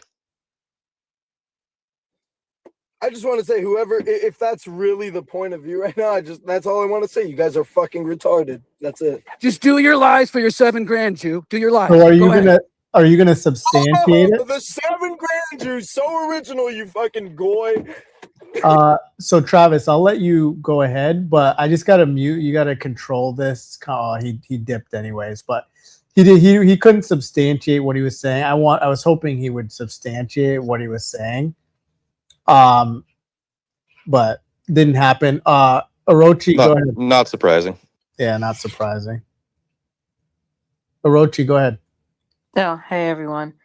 I just wanted to just like the entire way how this whole assassination was orchestrated. It's like I'm looking at it as like a machine and I see a bunch of gears. And then I'm looking to see, okay, this gear makes sense to make that work, and that gear makes sense to that work. There's a lot of other things in this case where it's like, what was the purpose of some of these gears to be? It's like they had no real purpose, because either way, they were still gonna set the narrative. They're still gonna push this false narrative anyway. Like George Zinn, what was his real function? A distraction. Doesn't matter. They were still going to set this narrative anyway. Phil Lyman, right? Him being an ear witness, right? What was it even necessary? It was just so many unnecessary parts to make this thing, to push this false narrative when they already got the FBI within a few hours of the incident happening, and that already was a red flag, and they were already going to pave over everything. Does any of that make sense to you? Like there's extra gears to this whole operation that wasn't even necessary, and it's like, what was the point? Zinn was plausible deniability to let the decoy get away. Zinn served that purpose. Right. He gave them the But excuse. you're missing her question. You're missing her point. And the thing is, when we're here nearly a year later, it's really easy to be a Monday morning quarterback. However, in the whole moment when they were drawing this out, I'm sure there were people in a room and they're talking all of these different aspects of the entire operation. And they're going to have this person in this place, and they're going to have this group of people here, and they're going to have this person be this. Whenever one little thing breaks down, okay, one little breakdown, it can literally fracture a whole department of people. And that's where, with the Team Utah people, the people there on the ground, they slipped up. And when you're doing a live assassination operation like this, I said this yesterday or the day before, they get one take, okay? In a movie scenario, you have multiple takes. What do I mean by that? I mean this. Officer or Detective Dotson. Detective Dotson walks around the side of the tent right after the team carries Charlie away, before George Zinn has even fallen into the fountain, and Detective Dotson has his service weapon drawn. This is before people really have made the dart for the tunnel of the Hall of Flags. Okay? Detective Dotson, in his UVU uniform, holsters his gun. There is not a single law enforcement officer in the world that would holster their weapon in an honest to God live fire mass casualty possibility situation. There isn't. And he does it.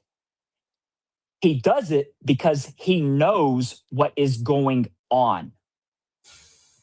And what do I mean by takes in a movie? Well, what would happen is a director, if this were something you could get do-overs on, the director would be cut.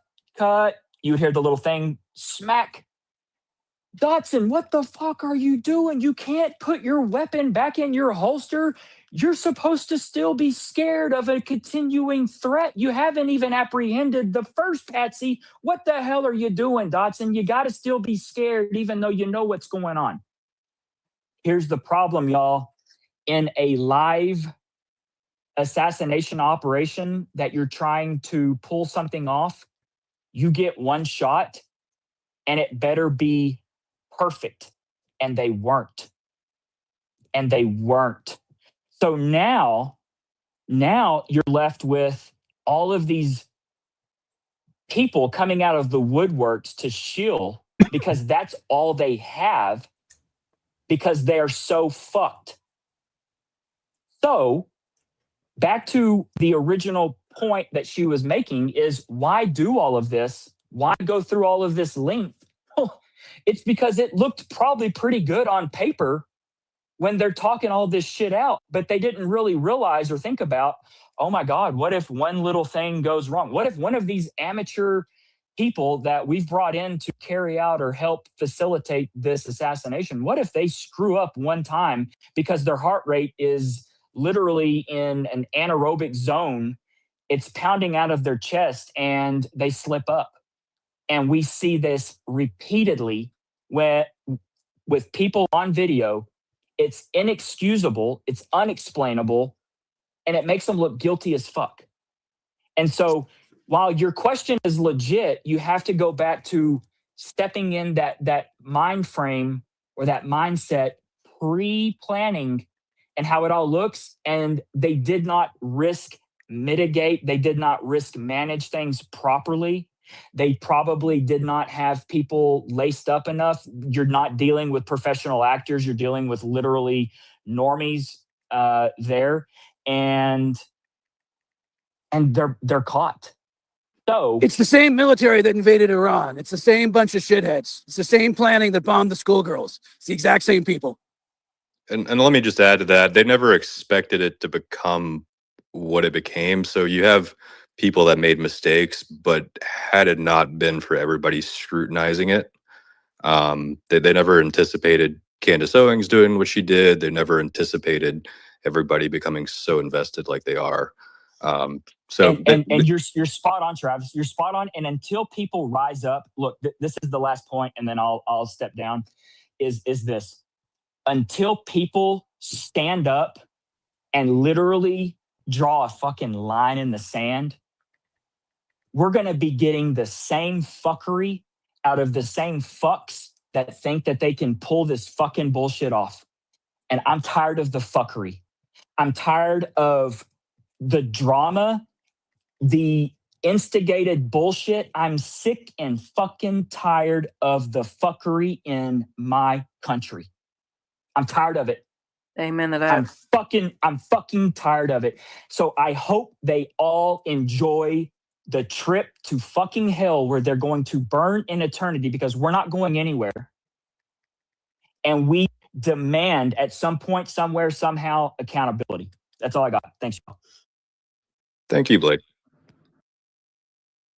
Yeah, and the reason why I said that, because it almost kind of looks like it's two things going. You have the people that, because an operation like this, the more people that know too much, the more whistleblowers, the more chances of whistleblowers, the more chances of something going wrong, the more chances somebody is not going to be on their mark. Especially when it's not like any of this is rehearsed, right? To a T. You know, they didn't all go there and like Ocean's 11, they didn't all go into like a room and like rehearse everything to a T, everyone who's expected to be involved. But I just had this theory that is like you have a small group that knows exactly how everything was going to go down right to the bone. And then you had other people who are probably getting their orders through a cutout. They don't know who's giving it, but they just know, okay, they say be there, but they don't know what's going to happen. Because I'm looking at, who was the guy that was taking the SD card out, right? And Farnsworth. Yeah, he was moving like he was in a panic. Like, he's somebody that I would put in the category of, he did not know exactly what was going to go down to a T. He probably thought that it was going to be someone on the rooftop. He probably doesn't know anything about the small device that actually did take out Charlie. But he's on the other part of the operation where it's like, be there, be on your mark. And then, of course, his frantic movements to panic and to take the SD card out, it just shows that he wasn't part of he didn't know every single piece of the operation. Not everyone's going to know every single moving part. So that's why it looks like part of it looks like it was very smart and well and coordinated, because we still don't know for sure how Charlie got that wound in his neck. And then the other part looks a little frantic, like George Zim, and then this whole the whole fake Tyler Robinson decoy, and then the other guy taking the SIM card out, and the other guy who was recording himself, you know, when all the stuff going down. And it's like not everyone knew exactly how the entire thing was going to go down, you know. But it's it's so obvious. We can see what most of the truth is. It's the whole piss on my leg and tell me it's raining. Like, don't do that. We see the truth. Well, the crisis actor saying that they saw a chest wound is a really big, dumb, obvious clue in terms of what Blake's talking so about. Sloppy. It's like, was this a well organized operation or was it sloppy? And it's like half of it looked well organized, the actual, you know, killing of him, and the other half, to make it like a frantic thing, was just so sloppy that it just makes it worse. Like, if if someone who's nefarious planning this, like, you do realize you're just walking around with no clothes on. You made it worse because now it's so easy to investigate that, or it's so easy to say that, okay, this wasn't a lone wolf. You know, it's too easy. Well, I thought Butler was just as obviously and transparently fake, but you know, you can get away with anything as long as the audience is really dumb. And Butler proved that we're a really stupid country, and that operation was successful because we really did believe that you can take an AR to the ear, have it shoot blood in the wrong side of your head, and have no marks to show 13 days later. We're that stupid and ignorant as a nation. And so it worked. And the same may be true with the jury in this case. The jury may be so corrupt, so compromised, so individually pressured by their bishops that they convict Tyler on absolutely nothing. It could happen. Yeah, they're not going to take chances of putting a jury in there. It's going to be, they're all going to be plants. Every single one of those people in the jury is going to be plants, obviously. Well, I think when you're looking at LDS and you're looking at military intelligence, you're looking at two cultures that are absolutely, fundamentally, existentially, definitionally built around conspiracies and conspiracies of silence and rituals around conspiracies of silence. So those two cultures may very well overestimate their abilities to contain a conspiracy. Hey, Magician, welcome in. Thank you, Victor. Victor, you're almost at timeout level, just so you know. I'd have to give you a timeout, and then you can come back. But I get you're passionate about the subject and knowledgeable. We got to go round robin, though, and we got to get everybody speaking. Magician, what's up? Hey, cool space. So I've been watching Candace for a while, and like way before like the Charlie Kirk stuff, and then like I don't know, like part of me like thinks that like there's two sides that are basically trying to put this in our face and also police it at the same time. And I feel as though that this is done intentionally to strike fear into people's hearts across America, and also just to bring the spirits down as far as the amount of control that they have. That's one thing I do feel. What's your argument? Control, like Candace's controlled opposition. I feel like she's part of the system that reveals the truth, so that we have this overwhelming fear that Big Brother is always in control, and no matter what you do, tyranny will prevail. And I feel like she's part of it. She's part of the media system, because the thing is, like, let's look. You would not be able to post about like half the things that she speaks on, like on YouTube, and still have a channel like maybe like 2,000 on. And all of a sudden now, with the assassination and everything, especially which is openly televised on and then scrubbed and all just everything that the behind that whole thing just like screams that like this is all being controlled very much. Like that's my take on it. What is it exactly that Candace has done that makes you feel like she's controlled opposition? Okay, it's not so much as what she's done; it's the amount of information that she's able to get to the public. I feel like it's almost too good to be true. I think I know what he means. It's like there's so many people who try very hard to not even mention the word Israel. They put another word over it because they're afraid that their channel is going to get demonetized or taken down. And they usually do. Yeah, and I'm still on her side, and it's like, geez, like she has a lot of connections, and she's able to get this through. It's like somebody's being a guardian angel, and that's not probably a real one too, but like a person is helping her. Well, to I make sure think that she doesn't get taken down, so she can allow to get the truth out. Well, I also think that YouTube understands that if for them to take Candace Owens off of their platform, that's just bad for their business. Too big to fail. That's not in YouTube's monetary. It's not in their financial best interest. Yeah. No, good for her. She's a whale right now. Like she's too big to fail. Yeah, but they've taken profiles down for much less, like high ranking profiles, like like it doesn't make any sense to me. Honestly, I think that she's part of. It's like the black and white on the checkerboard. I don't think that she's like per se good or bad.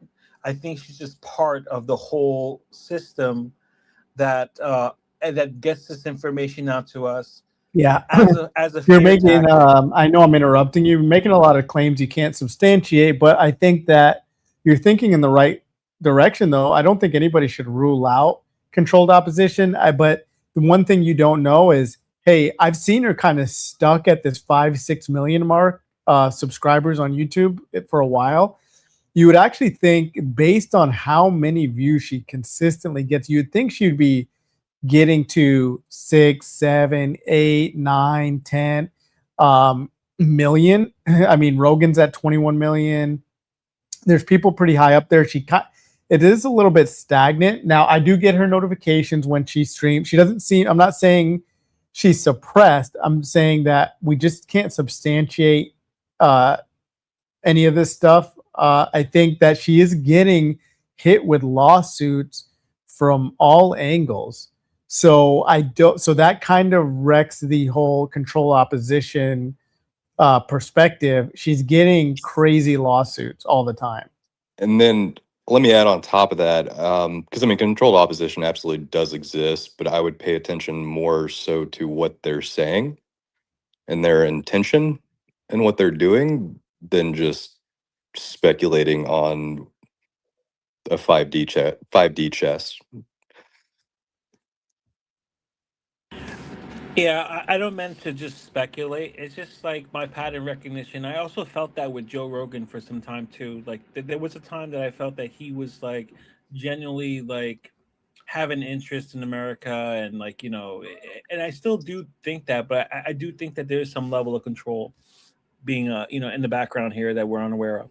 Yeah, so the way I look at controlled opposition, like you have people like Viva Frey, for example, who will question some things but not others. Whereas I feel like Candace will, I mean, if you're sitting down with her and ask her a question, she'll literally talk about anything. She might not agree with it, but she'll at least address it and talk about it and explain why she believes what she does in a good faith effort.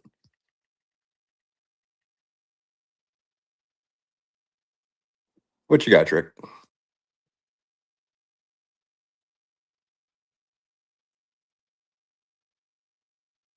Yeah, so I think Candace makes a lot more sense. Well, first of all, let me state this following claim that I'm going to make is going to be true. Candace can be generally exposing the truth, be a friend to American liberty, be a friend to purging criminal elements, and at the same time, she can be absolutely under the influence of a foreign entity. Both those things can be true. So what I want to bring everyone's attention to in terms of explaining what I'm talking about is in 1775, the dominant geopolitical struggle on Earth was between France and between England. And that had a lot of historical backdrop. You got your Eleanor of Aquitaine and all that business where the British literally thought that half of France belonged to them, and you had France as the dominant power in Europe, et cetera, et cetera. Anyways, from the perspective of American revolutionary patriots, the French were interesting in that they were the card that we needed and needed badly to defeat the British. And that is how it went down.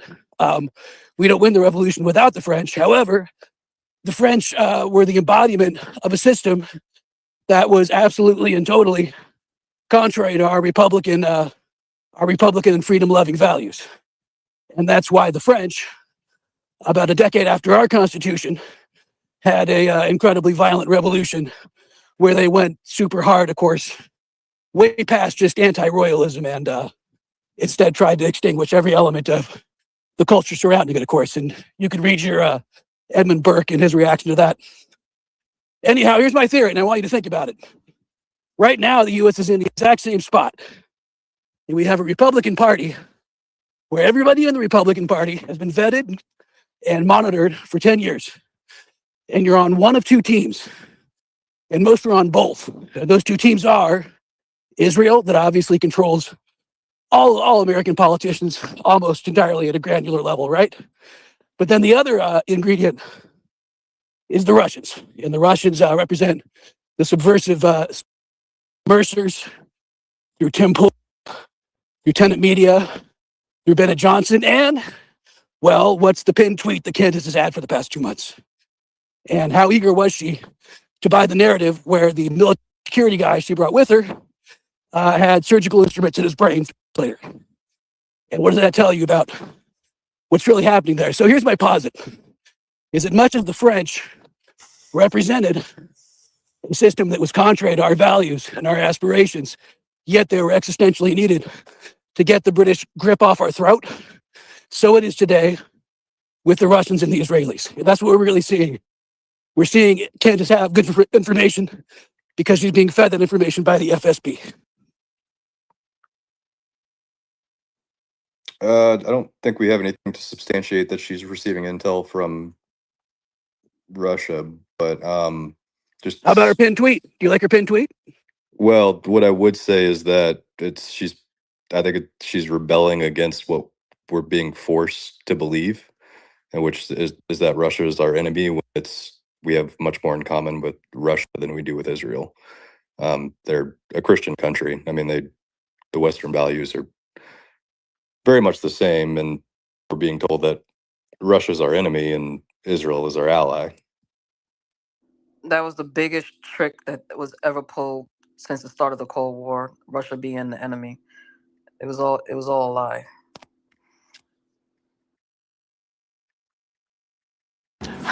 Certain that they're not. Well, I could say there's a teapot orbiting somewhere out in space, but you can't prove that it's not, you know? I mean, No, fair enough. It's not like I'm gonna go there and I'll ever really find the truth and talk to the person that knows everything. Like when they say we're running out of oil, I didn't go there and test it myself. I don't have the access to test this stuff. I'm just using my own logic, my own intuition, and that's all I got. I can't physically go there and figure out every single thing. I could just look at patterns and make educated guesses in my own logic. That's it. no, I think he was saying that how do we know that Russia getting our intel? My response would be is the burden of proof is on the person making the claim. No, fair enough. Yeah, but I feel like every nation they got some, they got some kind of spy or probably doing anything in their best interests, and then also everyone. I mean, they all got their fingers in doing anything to help us, and then also to throw us off, whatever agenda it is, and we will never really find out. But I think that going back in history, I really think that Zionism and Israel and the Jews had a lot to do with putting bear goggles on our eyes to who was really the bad guy, who was actually the good guy, and we got fooled too many times. And I mean, we're at war with Russia right now. I mean, it's by proxy, but I mean, for all purposes, we're literally at war with them. I could go endlessly on this. I know you guys don't want that. But I want to make one last. Obama ridiculed living in the past. Enough to remember 14 years ago. That was a laugh for Barack. He was saying, "Oh, you're still stuck in the Cold War, Mr. Romney. That's pretty." Now, let's look at the fact that Charlie never, ever, ever said anything, nor Putin, even after the invasion. Not once. 100% of the time, Kirk is pro-Russia in his sentiment, expressed sentiment. Now, that was, my theory, that was one of the 3 strikes that Romney made in his mind in terms of deciding to murder Charlie.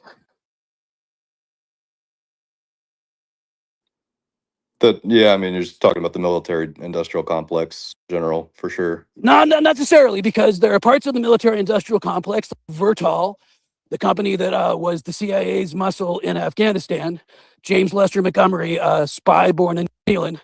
He was trying to buy Russian helicopters from them because he hung out with them so much while he was running little boys and heroin on the hills of Afghanistan for the military. So some parts of our military, some parts like Tyler Boyer, some parts like Sergio Gore, J.D. Vance are much, I think, demonstrably.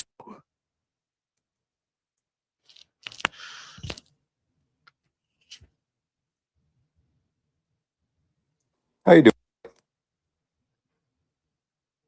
I'm great. How are you doing? Good. Joined. So, what's the topics today? So I'm called a retard. Wow. I mean, you know you're scoring points if you. Yeah. You're over target. That's what it is. Exactly. I Also, asked him why I was a retard, but he couldn't tell me why. So He needs a is it a big man hug? All right, guys. I'm actually, the audio's acting up quite a bit. So I'm going to go ahead and wrap up the stream. I appreciate it. I didn't realize it's been an additional 3.5 hours. Let me see. I just muted. You guys should still be able to hear me though, because I had a background noise. But yeah, I'm gonna wrap up the stream. Thank you so much for all of you. I will be back. Obviously, we've got a lot of work to do still. I haven't been streaming just because sometimes I need to be moved to stream. I need to evaluate the landscape, see what's going on. Hence why I'm critical of people that don't have a good opinion about things because they haven't thought them through. So I'm somebody who really likes to think things through before I comment or give an opinion. So that is the delay, but I will definitely bring you guys some routine streams, of course. If you're not already following me, follow me on X. For the ladies only, slide in the DMs. I will see the request, and you can see my handle there at Tommy LaRusso LLC on X. I appreciate it once again. Yes, that does include you, D, as well. And yeah, so until next time, again, I really appreciate it. I think we'll wrap it up there. Have a good one, guys.